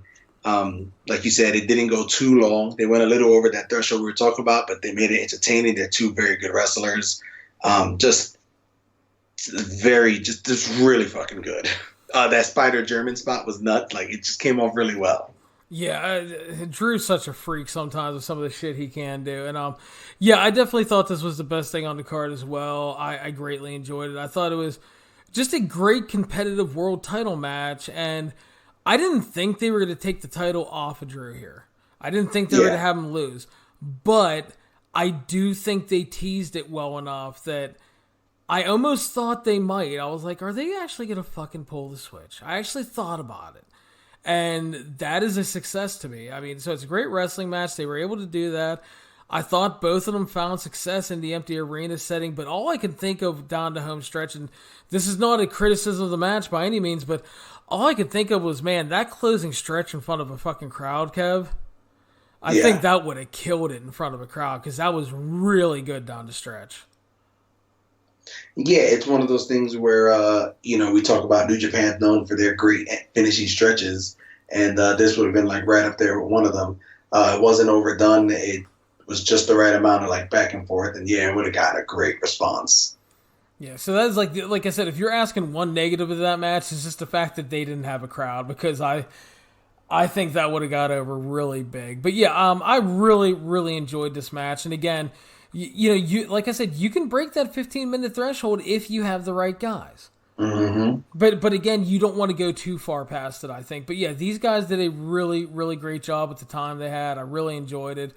Afterwards, Drew offers the big handshake, and Seth actually accepts it, and he even gives him a little thank you. Yeah, I'm a little I wonder where that's leading to. I'm intrigued by that. Yeah, we will see. Maybe Seth just goes fucking nuts and starts making people drink Kool-Aid on Mondays, but we'll see. Maybe. Then R-Truth was interviewed and about his match with Lashley, and he said, "Man, MVP was tough. He's lost a lot he gained a lot of weight or lost a lot of weight, but he was happy he beat him. And then he revealed that he misses his baby, his 24/7 title." And realized that he decided that he was going to go and get it back, even if he had to sack Tom Brady to do it. If they can figure out a way to book R-Truth versus Tom Brady, like, what if Tom Brady was the 24/7 title? R-Truth is a national treasure, though. He's timeless.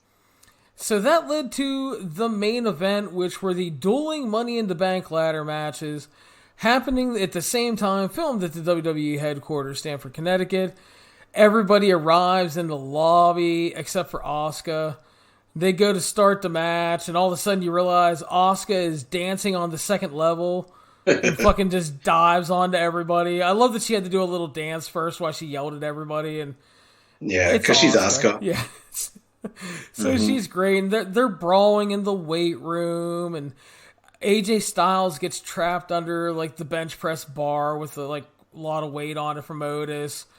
We get a Scooby-Doo chase into the bathroom, and our first cameo of the evening, which was Brother Love coming out of the shitter.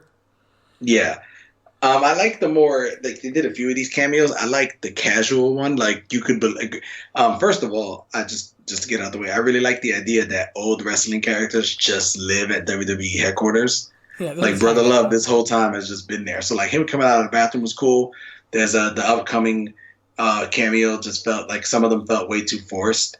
But yeah, the Brother Love, I don't really like Brother Love, but thank God didn't have him talk, just have him show up like, oh shit, Brother Love, that's kind of cool. And yeah, just a lot of fun stuff going on here. Yeah, so Asuka, after she dove on the women, she was able to escape into the elevator and started climbing up into the building. The men are brawling, we get a Doink cameo. Forced one. Yeah, it's just weird. He's magically hiding behind a chair, and he just pops up and leaves. And we get a big brawl. The women are brawling in like a boardroom, and it ends with Dana Brooke laying out Nia Jax with a chair shot, and she sees a briefcase hanging from the ceiling. So Dana is an idiot and climbs on the table and gets it and thinks she won. Go ahead. No, I was going to say, which leads to Stephanie McMahon, who is totally not in the same room as her. Yep. Arriving to tell her it was the wrong case, and then told her to clean up Nia Jax's drool because Stephanie McMahon has to run everybody down. Yeah, and it's one of those things where this was like 100% a fourth cameo. You could have found a more natural way to have, Stephanie show up, even if it's just her like walking by, like if she's working there, like what they do coming up with Vince. But Dana Brooke just came up looking like a total idiot. Like, first of all, that the match ends on the roof, not in this room. Secondly, looks like there's money in there. Like, you don't get money for this. Third of all, Stephanie explains this briefcase being in this room as it's the Money in the Bank conference room, which is like, you want me to believe that there's a designated conference room to talk Money in the Bank all year round, and they put a Money in the Bank briefcase over the thing just every day. It's so like way out there. And then I was gonna say, if I was Dana, I would have checked to see if the money was real, and then I would have bailed on the match. Exactly. I do just real quick want to talk about the thing that came right after. Carmella uses her Money in the Bank winning photo, which is on the wall, to like break the giant picture over Dana Brooke's head. She moonwalks out, and then in one of the funniest moments of the whole thing, as she turns the corner, the camera cuts perfectly, and Lacey Evans knocks her out with the women's right. And it's one of those things where WWE, when they try to force the comedy, like the Stephanie thing and stuff, it doesn't work. But when they do it unintentionally, like they just did a camera cut to a close-up of Lacey Evans punching her, and that was way funnier to me than anything else that they were throwing out there. It was, because she fucking wrecked her with that. It was. I'm like, when Carmella comes back a few minutes later, I'm like, why is she back? Like, you got knocked out. AJ Styles is having like PTSD. He's having post-traumatic syndrome from the Undertaker match. He starts having flashbacks to the Boneyard. Aleister Black attacks him as AJ Styles apparently finds the Undertaker's office at Titan Towers because it's a creepy room with a coffin and like smoke and shit in it. Aleister Black kicks his ass and locks him in there, and poor AJ's is freaking out. Yeah, I don't get, like, AJ Styles gets trapped underneath the barbell. We don't see him get out from that. He just shows up later in the match. Then he's in this room, which he's screaming. I'm like, I don't think Aleister Black locked it. And then he just shows up later again. I'm like, is this just a mystery? It's like GTV, we're never going to know how AJ got out of these situations. It was odd. Then we got a Paul Heyman cameo, which led to a giant food fight because he was eating. I'm sure Vince thought that was funny. Ha ha, Paul's fat. Yep, and Otis, with the food and just, and that's all Vince. Otis also had an odd stare down with Nia Jax during this food fight. The best part of the food fight was Shayna Baszler choking out Rey Mysterio. Yeah. I was in tears here. Like, it was so funny because everybody's just fighting, men are fighting men, women fighting women, and then she just grabs him in a choke. And I'm like, why didn't you let him go? Why are you still choking Rey Mysterio? Poor Ray.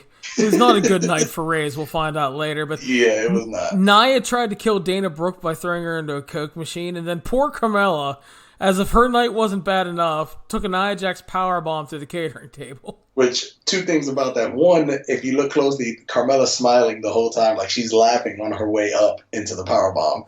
And then two, we've seen Nia Jax wrestle. That's probably a very dangerous powerbomb. Yeah. Like, Carmella might be hurt. Otis has his weird face-off with Nia, and then he runs away and he finds the kitchen, and he finds pies, and it's Otis, and he's fat, so he wants to eat. And then we get a Big Johnny cameo. Yeah. And he gets a pie in the face. We got all kind of shit going on with everybody running around the building. And then they eventually brawl into Vince McMahon's office as AJ Styles and Daniel Bryan are battling. And it was so weird. Yeah. And of course it's Vince's office, so Vince is there. Theme music included. Yeah. And he basically kicks them out, and they quickly apologize and fix all of his chairs and close the door as they leave. And then they argue about being bitches and leave, and they end up fighting with Corbin and shit. And it was just, the Vince thing was weird because it's like, I thought they were going to go with something like funny or whatever, and he just kicks them out. And then rubs his hands like awkwardly with Purell. Like, Vince is just a weird, awkward person. Yeah. And then he sits down and turns away from the desk to write something on the table, like behind his desk. I'm like, what is happening right now? I will say that Vince sanitizing his hands may be the most current angle he's done in years, though. Absolutely, he is on the pulse with that one. So they all start finally brawling up to the roof. And it's, the women are brawling, and Asuka and Lacey and Nia are all fighting. Real quick before you get there, because, we talked about how Carmella basically got eliminated by getting powerbombed. I don't know what happened to Shayna Baszler. But Dana Brooke slips and falls while running because there's like somebody mopping. And I was like, why is Dana Brooke the idiot of this match? Like, and I felt so bad for her. She just doesn't even come back. Like, that eliminated her. Yeah, Carmella may have died on that power bomb, but she didn't die as bad as some other people. Yeah. So Asuka eventually starts climbing this ladder, and she looks like she's going to win. And King Corbin arrives. He's the first man up there. So he gets in the ring, and he starts climbing with Asuka. And Asuka just basically bitch slaps him and knocks him off the ladder. So she wins the women's Money in the Bank match. And first of all, she is not only a goddess for being Asuka, but she wins Money in the Bank, and I love her because she stopped King Corbin from winning. And it was funny, the thing was, like, why? Like, I get her stopping him because, like, he gets up and he could have just climbed the ladder and been like, what's up, Asuka, I'm going to take my briefcase down. He goes up and, like, swipes at her, and it's like, why are you bothering her? There's 2 briefcases, dude. Well, like, obviously he had a death wish. Apparently. I think Asuka was the right choice to win. I'll say it about both sides of the match, kind of, or especially on the women's side. It was so much fun early on because it was just this wacky, zany, like you got Asuka closing the elevator door on everybody, and then the elevator cam showing her dancing alone in the elevator. And it's just so many, like, fun little things like that. And then once they got to the roof, it kind of stopped being fun and was, like, kind of anticlimactic. Like, oh, okay, cool, Asuka won. I'm happy that she won. She was the best choice to me. And there's a lot of fun to be had with her with the briefcase. But it was like, why was it just her, Nia, and Lacey? And, it didn't work for me at the end. Yeah, Shayna apparently stopped and got a Coke at that machine that Dana got apparently. into. And she was tired from choking out Ray, didn't feel like climbing the steps. The knees are getting bad. She's in her late 30s. And, yes. Carmella How did she was choke dead. out Ray and get taken out? Yeah, and then again, Carmella was dead in a pile of catering food. And, who the hell knows? And so anyway, Corbin gets taken out. Otis arrives. And in another truly Vince McMahon moment, we have to do the SmackDown moment again where he tries to climb the ladder. But Otis is fat and the ladder breaks. Also, you can tell he stomped on the rung. Like, it's not like he casually... First of all, like, him and Nia Jax should have kind of the same effect on the ladder. Like, not to say anything about Nia being bigger, but she does weigh, I think they announced her, like, at 2-something. And, I mean, granted, Otis is bigger, but, it's like they both are the big people in their match, and it's like, why do you have to make these jokes and stuff? Like, you could have just had Otis climb and maybe, I don't know, like he falls, or because he's kind of a goof, like it doesn't have to be, oh well, Otis is fat. We haven't established that 7 times already in this match. Yeah, so the men are all brawling on the roof, and then King Corbin commits a double homicide on Worldwide Pay-Per-View by chucking Ray off the roof, and then Aleister Black. Like, this man literally murdered his coworkers. He is the best heel in the business. But, I mean, plus, if we go back to the WrestleMania build, he tried to kill Elias. There you go. See, that's what we need. He's been watching Lucha Underground. There you go. By the way, he heard the podcast. That's right. Steve and I joked about this. You do realize that Jon Moxley is now the lineal Lucha Underground champion. Because he beat Jake Hager. He is. Oh. My friend once did that with, just a lineal championship. Yeah. He did it with, and it took him, like, a while to figure this out because he went through all the house show results and everything, but he did the custody of Dominic, like, championship. So, like, after Ray won the ladder match, Ray's next loss, and he did it all the way up to, like, I think at some point Jinder Mahal was custody of Dominic, and it was just, I saw the list, it was the most ridiculous thing ever. I wonder if I can get it from him again. But he literally was like, I was bored, I spent, like, the last few hours doing this. That's fantastic. So, it comes down, we got AJ Styles and we got Corbin fighting over this stuff, and Daniel Bryan gets involved, he gets taken out, and they start, so they're all battling over the case, and they pull it down at the same time. Elias returns and takes out Corbin. The briefcase kind of pops in the air and falls down into the loving hands of Otis. Mm-hmm. And Otis has won the Money in the Bank ladder match. He did it for his peach, Mandy. Yep. And I will say this. First of all, this is like different from the Boneyard because I have absolutely no idea how to assign a rating to something like this because Same. It's two matches going on at the same time. Yeah. And it's two different finishes. So I don't know how to quantify so much of a rating. I will say this. We got two unexpected winners because I did not think they would go with Asuka because I thought they would go away from her because it seems like that's what they do. I did not think Otis would win. I was pretty sure AJ was going to win. So we got unexpected winners. And I will say this, man. I was entertained overall, and I guess I would call it good if you want a clarification on what I would think it is. Yeah, I pretty much the same thing. I was looking at this and I was like, I have no idea how to rate this.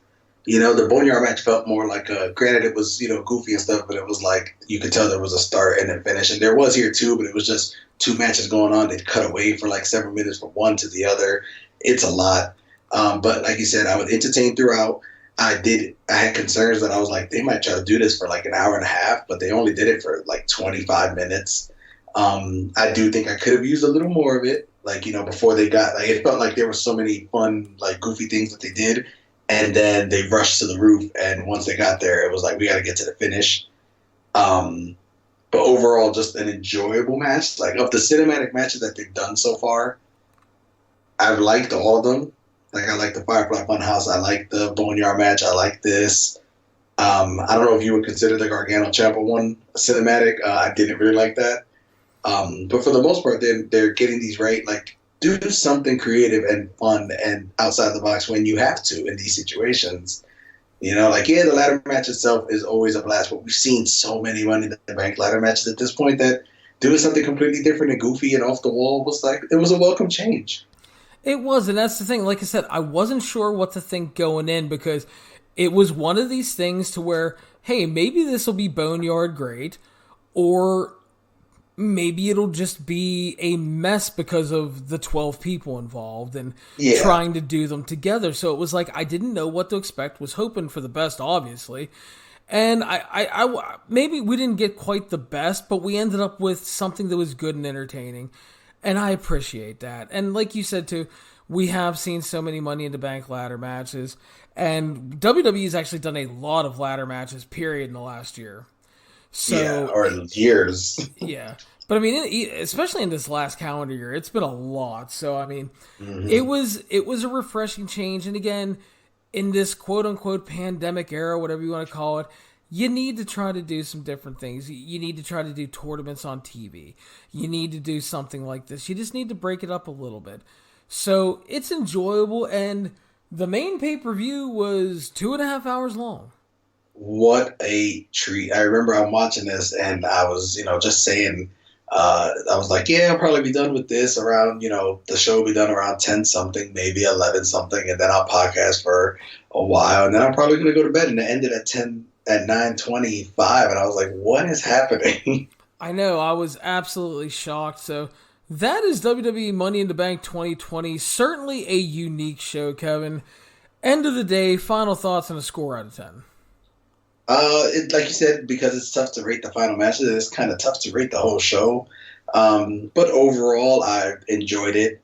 It wasn't anything blow away. Seth Drew's really like the only must-see great match. But I do think the Money in the Bank match is worth, or I guess match is, I don't know how you say it. The Money in the Bank stuff is worth watching because there's a lot of fun stuff in it. It does suffer from some of the classic WWE. We're trying so hard to be funny. It's such good shit, pal. And it just, those things miss the mark. But for the most part, it's enjoyable. And you throw in a show that goes 2 hours and 20 minutes, plus if you want to throw in the kickoff match, like 15 minutes. That's a really easy, it's like a basic show. It's nice. It flowed easily. It does hit that lull in the middle, but it's mostly an enjoyable show. I'd go, I guess, like a 6.5 out of 10. And I do want to point out, somebody on my timeline was like, that's easily like one of the 5 worst wrestling, like WWE pay-per-views of all time. And I'm thinking to myself, like, what? Like, I mean, granted, it's not amazing, but like there's been some really shitty pay-per-views in history. Yeah, you're obviously not watching a lot of product if you think this is like the worst thing they've ever done. Yeah, I mean, I will say, you know what they could have done in the Vince office, by the way, which would have been funny. They should have had the Devil Vince puppet, and they should have brought back Puppet H.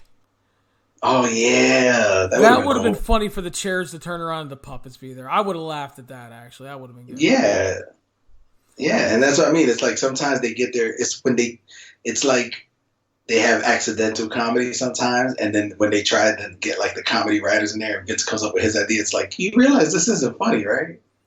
Yeah, because I mean, you just could have done the puppets, and you didn't even have to have them talk. Because you could have Brian and AJ brawling, and the fucking chairs turn around, and the puppets are there. And then you just could have had them back out, like creeped out, like people that are afraid of clowns and shit. Like we're just getting the fuck just out of here. Back out. We're in like, puppet land, dude. Nothing good can happen. Yeah, like we're not gonna talk about this anymore ever again. Yeah, they walk out. This never happened. All right. Money in the Bank here, 2020. It started off well, showed promise. We got that kind of middle of the pack WWE pay-per-view lull. Thankfully, it rebounds with Drew and Seth, which I thought was pretty great. And the Money in the Bank deal is really different. I fully understand that there are going to be people that absolutely loathe it. Some will probably love it. I will say I was entertained by it. I thought overall it was a solidly entertaining show with a pleasantly short run time, man, like we talked about. I mean, again, like you said, you had that pre-show match. We're going like 2:45. We're under 3 Yeah, hours. And that's very like easy to, digest. So I went 6.5 on the show. I was not having a lot of high hopes going into this. I'm not going to lie. I was thinking I thought the Tamina match would have been a lot worse. I thought the Money in the Bank match had a chance to be a mess. And it wasn't. So, I mean, again, man, it's hard. And I'll say this, they tried. I enjoyed the Jeff Hardy match. I really enjoyed the tag match. And again, Drew and Seth is a great match. Empty arena or not. So, and I kind of agree with you in terms of WWE, second best probably. I liked Rhea and Charlotte better. I liked this. And then, I did like the WrestleMania ladder match. I thought those guys worked really hard. Yeah, that was really good too, yeah. But I think it's in terms of just a pure wrestling match, empty arena wise, I thought that they did extremely well. And you really couldn't have asked more from those guys under these circumstances. So they made, I think, the best out of it. And again, as you said, Kev, I think it's okay to mix up the Money in the Bank stuff. Because we've seen so much of it. And I didn't mind it. I don't want to see it all the time. I don't need to see it every year. But under these circumstances, I'll take it. I'll take them trying something different. So again, I think it's an enjoyable show. I didn't hate watching it. And again, short run time. We love it.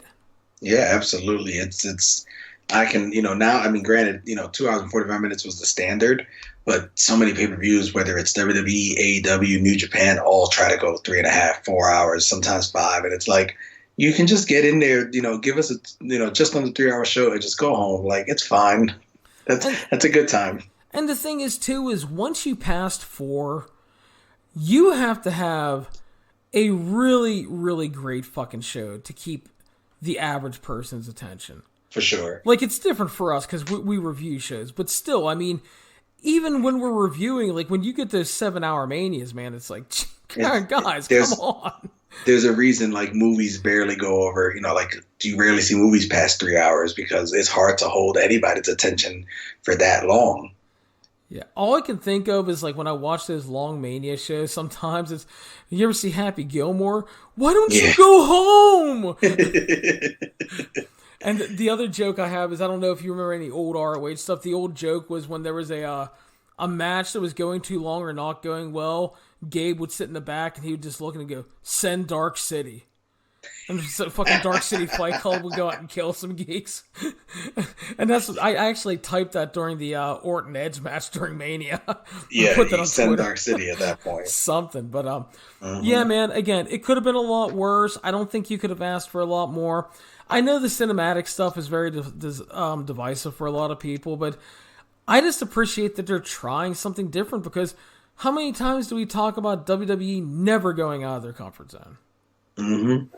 So, but that'll wrap up the Money in the Bank coverage, Kev. Go ahead and give the shout out to your Patreon and Twitter and everything. Of course. It's going to be Twitter. It's at the Kevsta, THE_KEVSTAAA. And the Patreon's the same thing, patreon.com/the Kevsta. There'll be a new entry into the top 500 matches of the 2010s this week. Got some brand split war stuff coming up and another retro review this week. So it's going to be some good stuff there. Very good. And stay tuned for next Sunday, actually, because Kevin will be back. We have recorded a retro podcast, and on this show, we're going to talk Ultima Lucha Dos all 3 nights, and then take our first look back at the NXT Brooklyn events. Yeah, it's going to be fun to look back at all those NXT Brooklyns. So it is a good time. We had a lot of fun recording, so that'll be next Sunday. And everybody, go ahead and stay tuned, because in a couple moments, Jerome Cusson is going to join me, and we're going to talk Dark Side of the Ring, Cocaine and Cowboy Boots, the Herb Abrams Story. All right, and closing up this weekend's show, it is time to talk Dark Side of the Ring, which means my good friend Jerome Cusson is back. Jerome, how are you, my friend? I have never seen so much fake cocaine be snorted in a reenactment as I did on this most recent episode of Dark Side of the Ring. I don't know if you could tell if the acoustics are different, Larry, but I'm now in my Chicago abode. I am no longer in Memphis, Tennessee. I escaped the clutches of the South to come home to the Midwest. Well, there you go. Yeah, I haven't seen that much fake cocaine since Scarface, man. It's a lot of fake cocaine, and we're getting more fake cocaine when we talk about the Road Warriors next week. But I guess they had to close the set for these reenactments because they were so lewd in nature. I guess so. Jesus, it's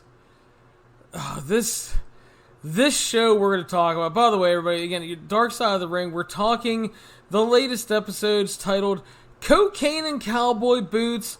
The Herb Abrams Story, and the title is just not a fun play on words. It is certainly not a play on words. It is, in fact, we are talking about a man who did a lot of cocaine, oftentimes only wearing cowboy boots. Yes, completely naked sans cowboy boots. I mean, it's what Herb Abrams was, and this is a show, and it's one of those shows that, like, if you're not ready for it, you need to be ready for it. Just, I don't know how else to put it. This is, and I don't mean it like it's a deep emotional ride like the Chris Benoit story. This is a show that just dives into some stuff that you may not be ready for. But the background is basically this. Is the 1980s end. The WWF is obviously in control of the wrestling business. Vince has rated the top stars. Obviously, there is NWA, WCW, there's Turner involved, but a gentleman named Herb Abrams decides he wants to get into the wrestling business. And he creates a company called the UWF. And we have such guests on this show as Mick Foley, Sonny Beach, the Wild Thing, Stevie Ray, who were involved in the UWF. And the UWF was born out of basically it started at a Fan Fest convention ran by John Arezzi, who also joins our show. Herb Abrams decides he is going to start a wrestling company. Now, Herb Abrams has no background in the wrestling business. Most people had no idea what he did for a living. But according to Mick Foley, a highly charismatic individual that, basically he was the ultimate worker, Jerome. Yeah, I think this season has featured a number of workers, but Mick Foley told us that he was charismatic. I didn't really see a lot of that, and maybe it's because the footage is really grainy and it's very cartoony, but I don't I never got that sense that he was very charismatic. And maybe that's just something that you have to be there in person to see. Sometimes it's not something that comes through on camera, but I didn't really get the impression. To me, he comes off like a complete goof throughout most of the footage. And the fact that he's talking about wanting to incorporate Bruiser Brody, who's dead, and the incarcerated Blackjack Mulligan, I mean, that's not something that he was able to do. And it reminds me of the Simpsons episode, Homer at the Bat, where Mr. Burns suggests using all of these very, very old and very dead baseball players, and Smithers has to quietly tell him that all those players are dead. So that's very much what that reminded me of. And I don't know. It's one of those things where I think something got a little bit lost in translation, but I think what you have here is you have somebody, again, like so many others, who is clearly a fan of professional wrestling, who happens to also have a lot of money. How he came to get in with that money is highly questionable, but I think it's really fascinating to me that you have a guy who nobody knows anything about. They don't know what he does. They don't really talk about who he is a fan of necessarily in wrestling. Was he a WWF fan? Was he an NWA fan? Was he going to the Twin Cities and AWA territory? Like, there's no background on this guy, and he seemingly comes out of nowhere. And that's kind of how myths get told in pro wrestling, is that this guy is seemingly just comes out of nowhere, and all of a sudden, he's got a wrestling company with legitimate stars. I disagree with Mick Foley. Mick Foley at one point says this company had more star power than the WWF, and unfortunately, Mick Foley has taken a lot of chair shots in his life, so I am not sure that he is always the most credible person when it comes to these kinds of topics, but he certainly was legit. Bringing in Paul Orndorff, poor Dr. Death, once again relegated to a side conversation in a goofball story. These are guys who are credible, and it's unfortunate that it really never went anywhere. But ultimately, this really isn't about the UWF. This is about Herb Abrams. Yeah. My guess is what Foley meant by he was charismatic is I think he means in that Paul Heyman way, in that he was able to make people believe in him. And because, like, you hear Foley where, you know, I mean, I was thinking about talking about this at the end, but I don't know if you agree. Mick Foley comes off extremely naive through this whole thing. Talking about, like you just mentioned, that they had more star power than the WWF. And just like Mick Foley, even to this day, as he's telling the story, even has like a feeling of belief still that it would have worked. And which is bizarre. It seems like he was all in at the time, obviously, and this is 1990, 1991 when this is coming about, which is very young in Foley's career, but still, I mean, he seems like he's almost all in on it still. It comes off very odd. As you mentioned, chair shots. Which is bizarre because he's usually pretty clear-eyed about certain things. I mean, there are certain things that I think he's a little delusional on, but I think that's a lot of it's about his own career. It's not necessarily about assessing situations. Like, if you read his books and you read the way that he speaks about WCW and in the multiple runs that he had with that company, it's very clear that he has a good sense of what's going on in WCW. He understands that it's kind of a mess and that there are many, many problems with this company. And so I don't think that he has necessarily done this all the time, but it was just bizarre to me that in this particular situation, he's not really clear-eyed about UWF, which is fitting because Herb Abrams was never clear-eyed either, if you know what I mean. Yeah, and again, it's fascinating because they start this.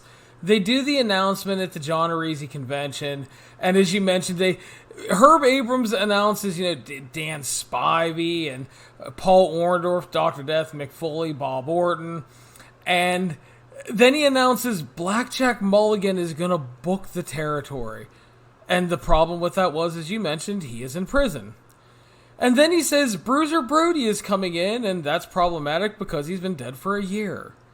So we're 5 minutes into this program. And I'm like, it's so off the rails already. It's amazing.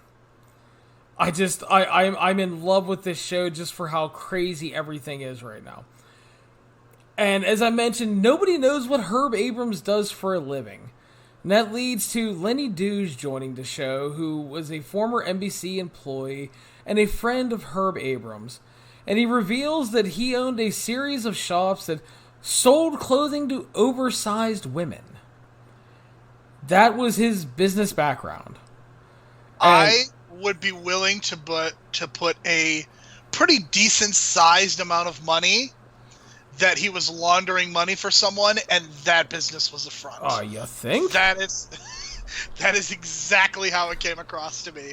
He was absolutely laundering money for somebody connected, if you know what I mean. Yeah, and it's amazing. But Lenny Douge, he worked at NBC, he did editing and stuff like that, and he gets involved in the UWF, which debuts in October 1991. And again, they had some stars, they had some names, and Herb Abrams at first is kind of looking to carve out his own niche until he has an actual meeting with Vince McMahon. And his grand plan is that he wants to promote the West Coast for Vince McMahon. Vince McMahon tells him to fuck off, and Abrams decides that he is going to try to expand and compete with the WWF, which was the first of many mistakes. Yeah, at this point, the WWF is kind of a juggernaut, and the only company that was really capable of competition was the NWA/WCW, and even they didn't seem to be in a very good position to do that. I think what amuses me the most is the idea that Herb Abrams just wanted to needle Vince McMahon and shut the company down. Like, there's a part of me that finds it humorous, because there's no fucking way that this is going to happen. And just the way that he tries to troll Vince McMahon, I give him a lot of credit. Like, bringing in Andre the Giant and making Vince McMahon pay Andre the Giant to not wrestle. And the documentary doesn't mention it, but Honky Tonk Man and Rick Rude are kind of pseudo-associated with the UWF at multiple points, and they're kind of used to needle Vince McMahon. So it is tremendously entertaining, although completely unrealistic, that Herb Abrams wants to be a thorn in Vince McMahon's side. It's I don't know, it's almost amazing. It's just... So we have a gentleman that was a manager in the UWF. He was the Colonel. Talks about being brought in for a meeting with Herb Abrams and hearing about a money mark out in California.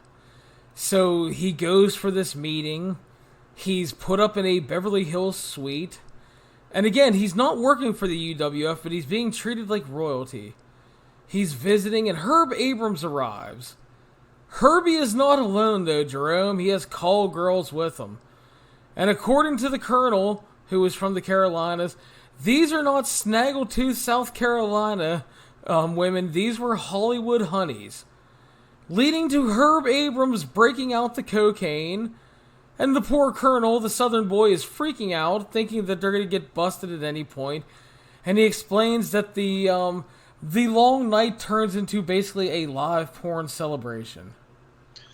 Marty Esberg comes across as very naive in this statement, because given where the location is, Beverly Hills, given the time period, the late 80s, early 90s, that is probably not even the first time that day that there was cocaine and high-class sex workers being called in that hotel. Come on, there are probably multiple areas where that's going on. It happens all the time. Marty Esberg and Herb Abrams were in no danger of being busted by the police. They're almost no danger. And the thing is like, my position on this kind of stuff generally is, like, I don't care that he's doing drugs. I don't care that sex workers, that they're paying for sex like that. Like, I have no moral compass when it comes to that. Like, it doesn't really bother me. But, like, as long as nobody else is getting hurt, like, if somebody else is getting hurt, then I have a problem with it. If a hotel worker gets injured or something like that, then it's a problem. But for me, like who cares? Like, just enjoy the moment. Like, if this is what you do, this is what you do. I'm a little bit more dubious of the cocaine and less sure of how I feel about that. But Get your freak on. That's what I say when it comes to the sex workers. He was just a poor Southern boy, Jerome. He didn't know no better.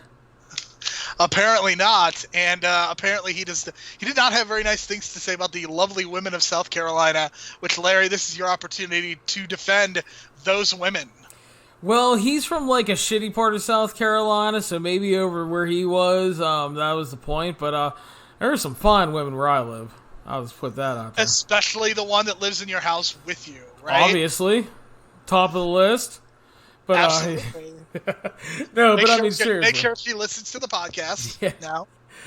But no, man, it's amazing. So they show off the original UWF TV title, and when you have it closed up, it's basically you could see the F and the U on it. So they joked that it was made to look like a big FU to Vince McMahon because Herb Abrams was constantly, as you mentioned, trying to piss off Vince and put him out of business.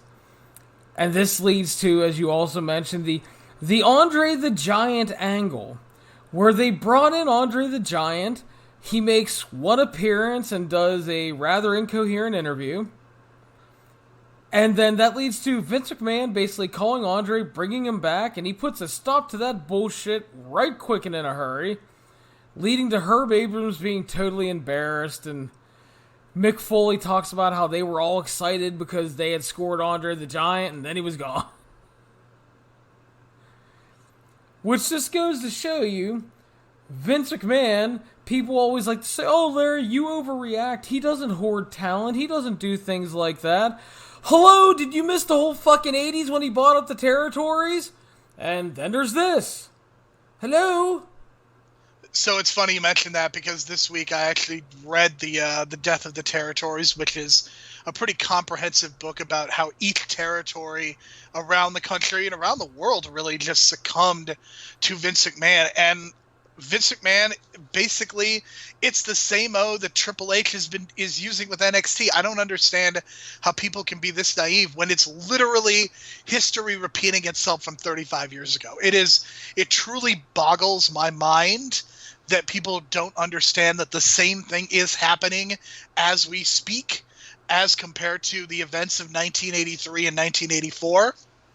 And yeah, Andre the Giant, I don't think he wrestled for the WWF in 1991 or 92. I know he was using a cane. He was a Bushwhackers manager. I think he did do appearances in Mexico and Japan, but Vince McMahon was never going to put him in the ring again because he was in terrible shape at this point. Yeah, and it was just a power play because Vince could. He was going to make sure that nobody could have his toy because Andre was one of his biggest toys. You couldn't have it. So it's, yeah, I always crack up though when people are like, oh, Vince doesn't do that shit. It's like, oh my God, go read a goddamn book, you know? So this leads to, again, Herb Abrams is embarrassed and he gets very desperate with his programming. And if you've ever seen UWF programming, it's been on ESPN in the past. You're not missing anything. Pretty much at the time, the only good things on UWF television, in all honesty, were Mick Foley and Dr. Death Steve Williams, and that was about it, and they were very rare and in between. But you have Herb Abrams, who does nothing but run overbooked shitty finishes. He gimmicks things up to an insane degree, basically for his own entertainment, because he did not have a wrestling background, and basically everybody agrees he did not have the knowledge to succeed in the business. Yeah, I mean, it's really obvious. It's the story of so many people. There are a lot of people who have money, who are wrestling fans, who have come into this industry, and they pay a lot of money, and then they believe their own hype, they believe their own bullshit, and they get more creatively involved. Many of them eventually appear on camera, and you see what happens. There's so many examples of this. I think Dixie Carter in TNA is a recent example of this, one that some of your audience is probably familiar with, but Herb Abrams is certainly not an exception to this rule. I think Vince Russo, even though he wasn't a money person, I think he certainly fell into this trap as well. And I mean, Joe Koff, even to an extent for Ring of Honor, kind of did it too, right? Yeah, he wasn't never on a lot, but he made a couple appearances. Thankfully, it did not become a regular thing, and people were worried at first in New Japan when Harold Main took over because they did an angle with him on a show, and everybody's like, "Oh Christ, no, not New Japan too." And then like he never did it again because they got a lot of negative feedback, and he was like, "Yeah," he's like, "That was a one-time thing." He's like, "You won't be seeing me on TV again." And to his credit, he never came back on and did any other angles. So. But yeah, as you said, it's nothing new in the world of wrestling. It happens to a lot of people. I mean, I think this is not a unique story in pro wrestling. What makes it unique are the shenanigans. That this guy was so over the top in his behavior, in his failure to book talent and to fill arenas. I mean, my God, to run fucking Palmetto, Florida, of all places, which is an hour away from any major city. And thanks to my time being an FIP fan, I know the doldrums of the Florida Loop and NXT, the Largo Loop, so to speak. I still have never heard of Palmetto, Florida until this broadcast. It's amazing. So, obviously, business is not going well for Herb Abrams, despite the fact that he made UWF cookies, Herbie cookies, and was selling them. They lost TV. Ironically enough, ECW ended up with basically their TV down the line. Which, really ironic, because, think about it. If Herb Abrams really wanted to, and he was really looking to get somebody that knew what they were doing, maybe he could have had a Paul Heyman. And he could have had his own Jewish person, which he's very famous for appreciating Jewish people. That's right. So they decided they're going to go on pay-per-view for the Beach Brawl. Mick Foley thought this was going to be a breakthrough moment. But as you mentioned, it's held in Palmetto, Florida, which is an isolated city an hour away from any major city. And Herb Abrams' best buddy there is talking about how he didn't think that they could sell out. And they did not sell out this building at all. It does horrible attendance. They're in Florida. Herb Abrams is partying it up, just playing hard, loving his coke, partying around the clock, gets into bad shape. His buddy's talking about how he needs rehab. The building's essentially empty when they get there, a couple hundred people. Abrams claimed that somebody screwed up. He was all coked up throughout the evening. They have a horrible pay-per-view. And it's a financial disaster because the pay-per-view does approximately, I think the reports are, it does around 1,000 buys. Wasn't this a historically bad month for pay-per-views? Wasn't the 1991 Great American Bash, which is generally regarded as one of the worst pay-per-views of all time, wasn't that the same month as this one? It might have been. I do not remember offhand, but yeah, it wasn't good. No, and the WWF didn't have a King of the Ring or anything at that point, so they could not have joined in the bad pay-per-view run. But I mean, this show just looks really bad, and it's very clear that the man is just losing control of reality. And I mean, look, what you do on your own time is your own time, but you get to a certain point where you just can't function when you're doing that many drugs and you are living that lifestyle. What amused me, though, is the idea that he had very clearly had two bank accounts, one of which was for wrestling and one of which was for his own personal use, so to speak. And I think that further lends credence to the idea that he was very clearly laundering money, because that's what the other bank account was for. Exactly. So you got Mick Foley trying to stay positive here. Checks are starting to bounce. The boys confront Herb Abrams. He's partying with naked women during the confrontation and basically going all Scarface on a pile of coke. You know what? If it wasn't pro wrestling, I probably wouldn't almost believe it, because it seems like it's like a made up movie. But it's pro wrestling, so it's so easy to believe all this.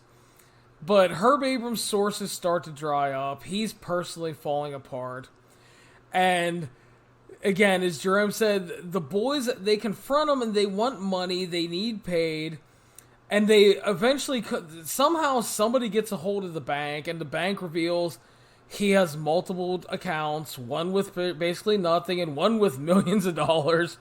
So as Jerome said, he's pretty much laundering money. I think that's safe to say. And they also threatened to throw Herb Abrams off a fucking building to get their money. Which is very... I mean, I'm sure that's not the first time that's been threatened to him. I'm sure that there is a distinct possibility that this is something that happened multiple times in his life. So, but the downward spiral continues because Herb Abrams is falling apart. He's trying to run some smaller shows to stay afloat, but he's coked up all the time, and he's extremely paranoid. He keeps thinking his hotel rooms are bugged to the point that he would tear up furniture. And then at one point he tries to put one over on the wrong people with a lady of the night involved when thugs arrived, and this leads to Herb Abrams jumping out of a fucking window and running naked through the streets in his cowboy boots. Can you imagine seeing this man leaping out of a window, coked up, covered in whatever substances he was covered in, and just seeing this in the line of sight?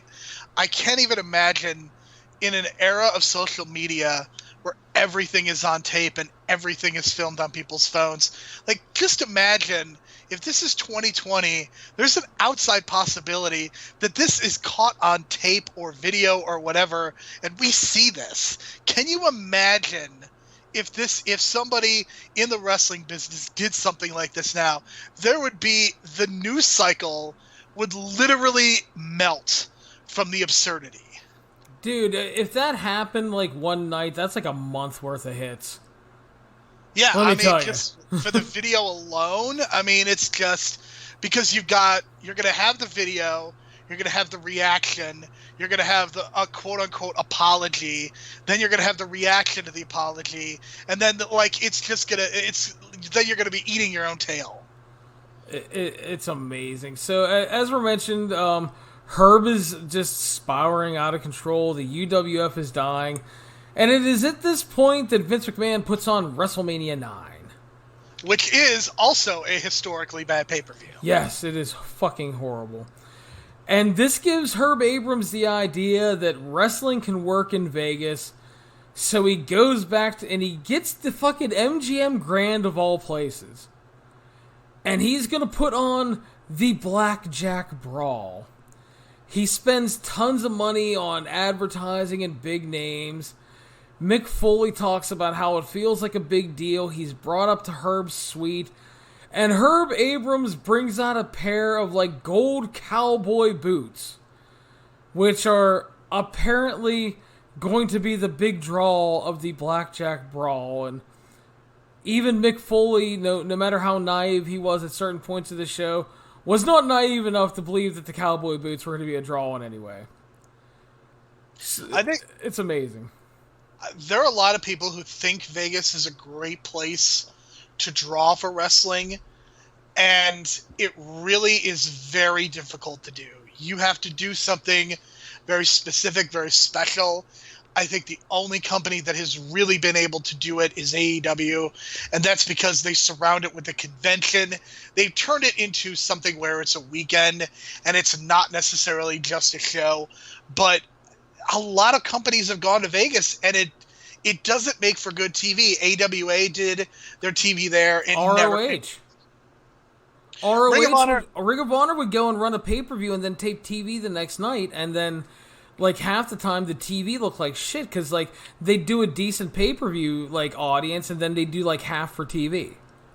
And even those audiences they're not Ring of Honor's best audiences because you're kind of drawing from all over the place, and the West Coast doesn't tend to be as into shows as people on the East Coast. So Vegas is a very hard place to draw wrestling fans, and I know that they're going to have a lot more sports teams, but the Las Vegas Raiders, the appeal of the Las Vegas Raiders is going to be that everybody's going to go and see their favorite team. And of course, there are going to be some Raiders fans, but it's more the idea of Vegas is a destination for other people from around the country to go to see football and wrestling. And it's much less about the locals at this point. And with COVID-19, we'll see how Vegas changes with the football and the wrestling and all that stuff. But I mean, in theory, it should work because there are a lot of casinos and there are a lot of entertainment options, and there are people, as you know, Larry, when you go to Vegas, you are bleeding money, and there are a lot of people in Vegas who are desperate to get rid of their money, as evidenced by the fact that Herb Abrams ran the MGM Grand when he probably should have ran whatever casino Ring of Honor runs now. Yeah, if Sam's Town was alive back then, I don't know, maybe that's where he should have went, but just like the last pay-per-view, you're going to find this hard to believe, everybody. Herb Abrams is coked out of his fucking gourd during this entire show. And he is so coked up, Jerome, that in one point during the show, I mean, they just talk about him being crazy on the mic all night. And at one point, Herb Abrams decides to yell out, "Let's hear it for the Jews." I mean, it's just unbelievable that this happened. And it's remarkable to think that on a show with Sid Vicious, that Herb Abrams was by far the least coherent person on the show. Yeah. And obviously, we have no problem with our Jewish brethren, but it just seems a little odd to yell out in the middle of a live wrestling show. I mean, I don't know, man. There's a lot of things you can yell out. A lot of things you could yell out during a wrestling show, but let's hear it for the Jews is never crossed my mind. Wow. I mean, just wow. I mean, it's just...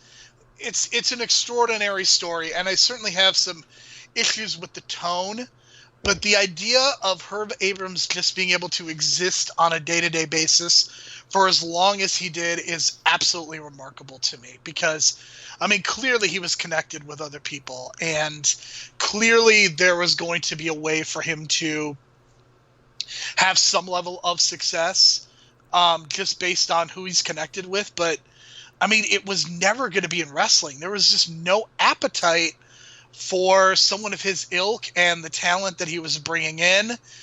The only way that this is going to work is if you did something like ECW, where you kind of manage the budget, you run some very small buildings, you don't run these giant arenas, and yeah, I mean, this was never going to work. I'm just shocked that Herb Abrams made it to 41. I mean, yeah, I think it's obvious he went through some rehab, because there's definitely footage of him. He's sober. I think that's the best way to put it. Yeah, he's still Herb Abrams, but he's at least sober in that video they show. Yeah, I mean, it might be the most remarkable footage in the entire episode, because he's coherent and he sounds like a normal person. Like, not, you know what I mean by normal, like sober. Yeah. But going back to the show, Mick Foley talks about it, and probably a poor choice of words during this season, but he talks about that, "I got to wrestle my idol Jimmy Snuka." Yeah, not great. I definitely noticed that as well, and I think Mick should have reconsidered his choice of words, or perhaps watched a previous episode of Dark Side of the Ring. So he talks about wrestling Snuka. They brawl throughout the building. The check didn't clear for the fucking match. Herb Abrams thought that this was a success. They drew 200 at the MGM Grand. I mean, this is a building that current day holds like 17,000. I think before they updated it, it would have held an easy 15 back then. But still, it's like, you're drawing 200, and Mick Foley tells a story about his debut wrestling match in Clarksburg, West Virginia, in an armory, where he wrestled in front of 300 people. And 300 people in an armory is not bad. I mean, that's not a terrible in an armory in Clarksburg, West Virginia, that's very good, because Clarksburg, West Virginia was about 20 miles away from where I went to college. So I know the area well. I wonder if that is the drop-dead lowest gate that has ever taken place at the MGM Grand. If you include boxing, UFC, AEW, that's got to be the worst draw they've ever had for an event, right? I mean, I would have to think so. I can't imagine anything else would go that low. But again, Herb Abrams is in this massive downward spiral. The lifestyle is taking a toll on him. He's falling apart. But in July of 1996, he looks to be rebounding a little bit. And this is where the video that we talked about is shown. He is in the office meeting with a friend. He's looking like he's turned a corner. I'm not going to say, I guess, not to be rude, he's not like so much normal because he's still Herb Abrams, but he seems coherent. He seems sober. And people were feeling optimistic about him until he disappears. And apparently this was nothing new because Herb would disappear for a day or three at a time. But he disappeared, and on July 23rd, he resurfaces. And this is the night that Herb Abrams dies. Police arrive at the UWF offices. They find him naked. Drugs are found on the premises. He has escorts with him. He had been destroying the office with a baseball bat, and was covered in what they call a Vaseline-like substance and cocaine, chasing around the prostitutes. And about 90 minutes after his arrest, he dies from a massive coronary.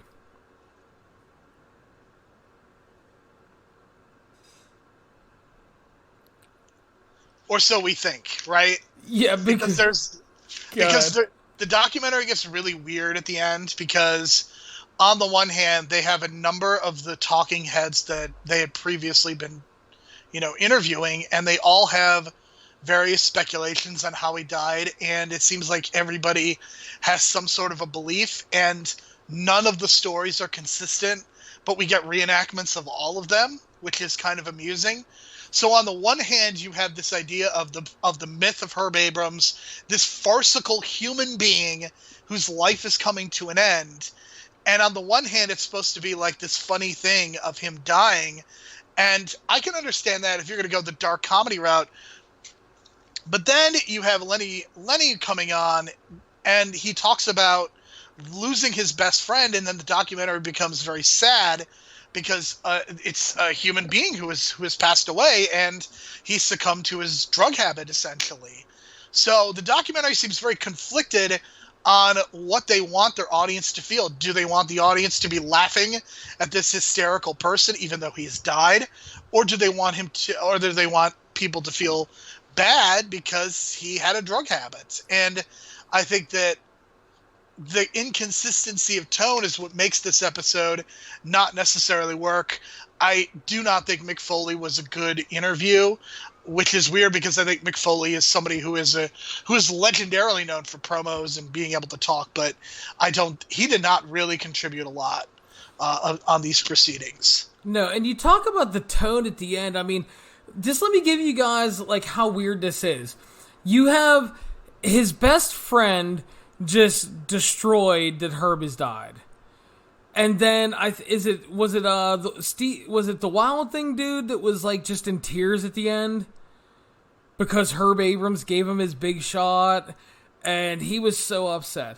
And then you got like the fucking Colonel who's talking about he believes that Herb Abrams faked his death because there was a story of a UWF branded indie show being ran, and some little dude dressed in cowboy boots showed up and threw a fit and said he was Herb Abrams. So you have people doing a death conspiracy. You have his best friend broken up. You have one of the wrestlers who got his biggest shot broken up. And then you transition to Mick Foley asking, what would Herb Abrams do if he was alive? And Foley goes, well, first of all, I never believed he faked his death because he couldn't stay quiet for 30 years. But if he was alive, he'd be doing time.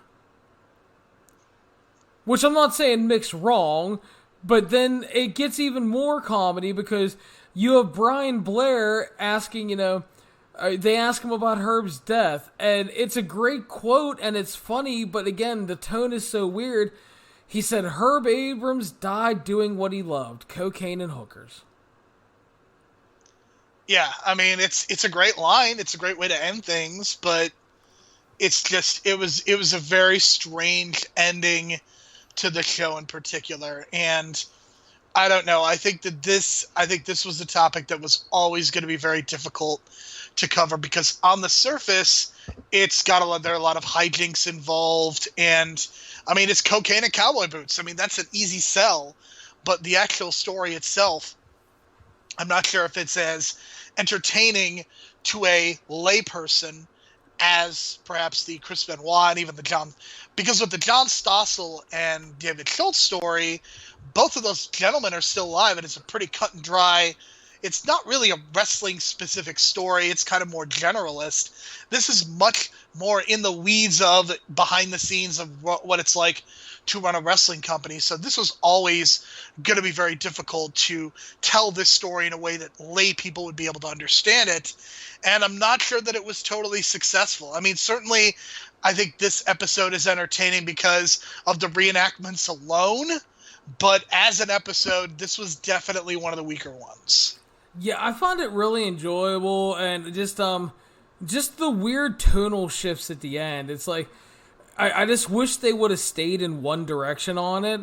Like either keep it like kind of scandalous tabloid and just keep diving into all the shit, and it just felt really weird because like they're doing that, and then like they're trying to make us feel bad for Herb Abrams, and they're like, it goes back and forth kind of so many times down that closing stretch.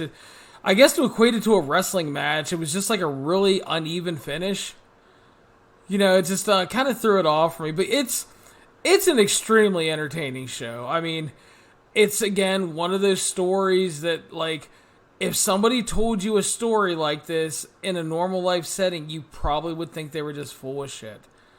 But in the world of professional wrestling, you can 100% believe that all this shit is true. Yeah, I mean, there's always a little bit of BS to when it comes to pro wrestling and who's really telling the truth, but Herb Abrams seems like a larger-than-life character, and even though he did not have a lot of positive impact on the wrestling business, he was certainly very memorable because he got a 45-minute documentary on Vice, and this was watched by 246,000 people, which in the grand scheme of TV, that's not a lot, but relative to the ratings for that network, 246,000 is a really good number, and I believe it's just behind the David Schultz and the Chris Benoit documentary ratings, so clearly people were interested in cocaine and cowboy boots. Exactly. So again, it's I mean, it's definitely worth a watch. I agree with Jerome. It's kind of one of the weaker ones just because I just think the production and the way they laid out a lot of the early season stuff was just much better done overall. But again, it's enjoyable. You're going to hear some really wacky stories. And I agree with you on the Mick Foley thing. I was kind of honestly really disappointed in the Mick Foley stuff because I didn't think he offered a lot of great insight. I thought he came off as very naive and still kind of... I don't know if the man took too many chair shots or what, man, but he kind of just seemed like way too in on believing the UWF could have been something after all these years. And as you mentioned, the way he talks in his books about the business, you would think he would know a lot better, so it comes off really odd to me. I don't know.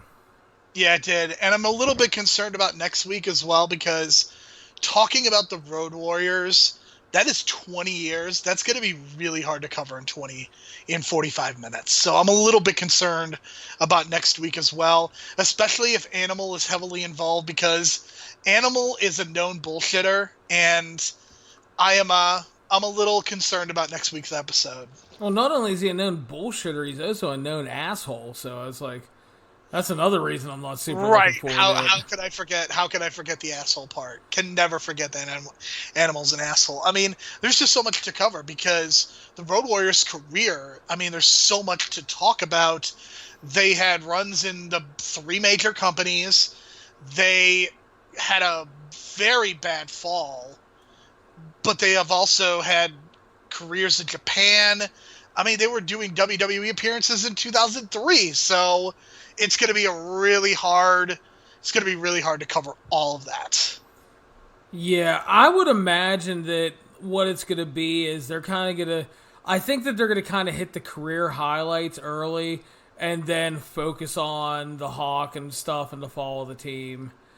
Hopefully, because that's kind of why they're doing it on Dark Side of the Ring, because just on its own, the Road Warriors is not like a dark topic. It's the fact that they, the way Hawk died and the way he cost them money and imploded the team and all of his demons and all that stuff. That is the juicy goodness for a documentary like this, to put it crassly. Hawk also seems like an asshole as well. Yes. Not speaking ill of the dead, but he seems like an asshole based on any shoot interview I've ever seen with Hawk. This is true. I would agree with that. So, yeah, the Road Warriors are next week, and then there's one more episode left, and that is Owen Hart. Which is going to be a tough one. It is. It's definitely going to be. I think it's going to echo a lot of what we talked about with the Chris Benoit episodes. And I just hope that I hope they get the tone right, because they did not get the tone right of this one. And with the Owen Hart one, you've got to be very, very careful. Well, I think they're probably going to be very careful, considering the fact that they had Martha on board for it, which is like the first time she's ever been involved with anything like this and actually talking about it. Yeah. So I'm pretty sure she had some control over it and stuff like that. But I mean, that doesn't mean it's going to be good, though. I mean, we'll find out. But it's going to be interesting, and I'm wondering. And again, I don't want to make it sound like she wouldn't be justified. I'm wondering how she's going to come off in this. I'm wondering if it's going to be a lot of loving remembrance for her husband. I miss him. He was taken from me and my children.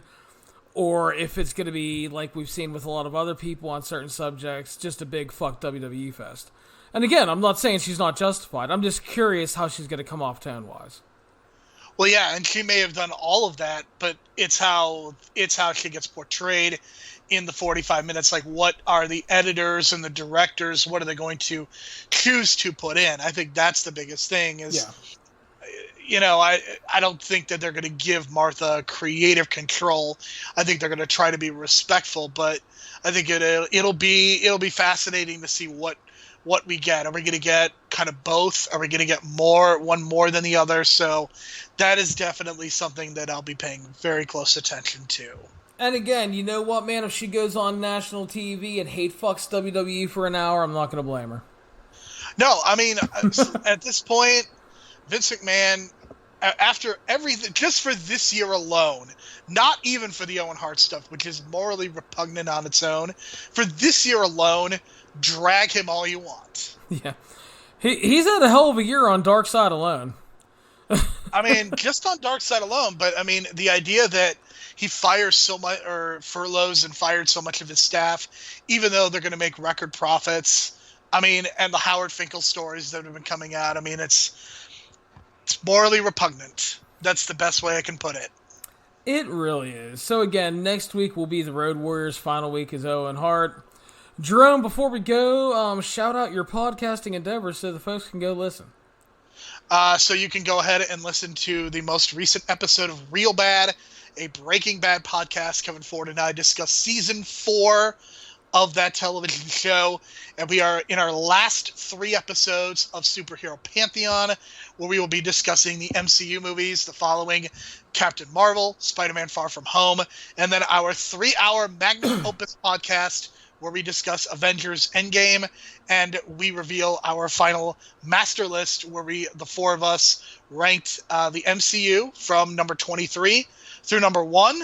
So you can all look forward to that, and you can do that at entertherealworld.com or follow on Twitter at TheRealWorld. And you can follow me on Twitter at JeromeC1985. Fantastic, Jerome. Thank you for your time, as always. That is going to wrap us up for tonight's show. This has been the 411 On Wrestling Podcast.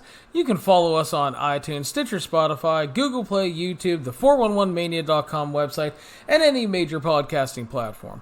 Please make sure to subscribe to our show, share us around on social media, and if you have time, leave us a 5-star review on the podcasting platform of your choosing.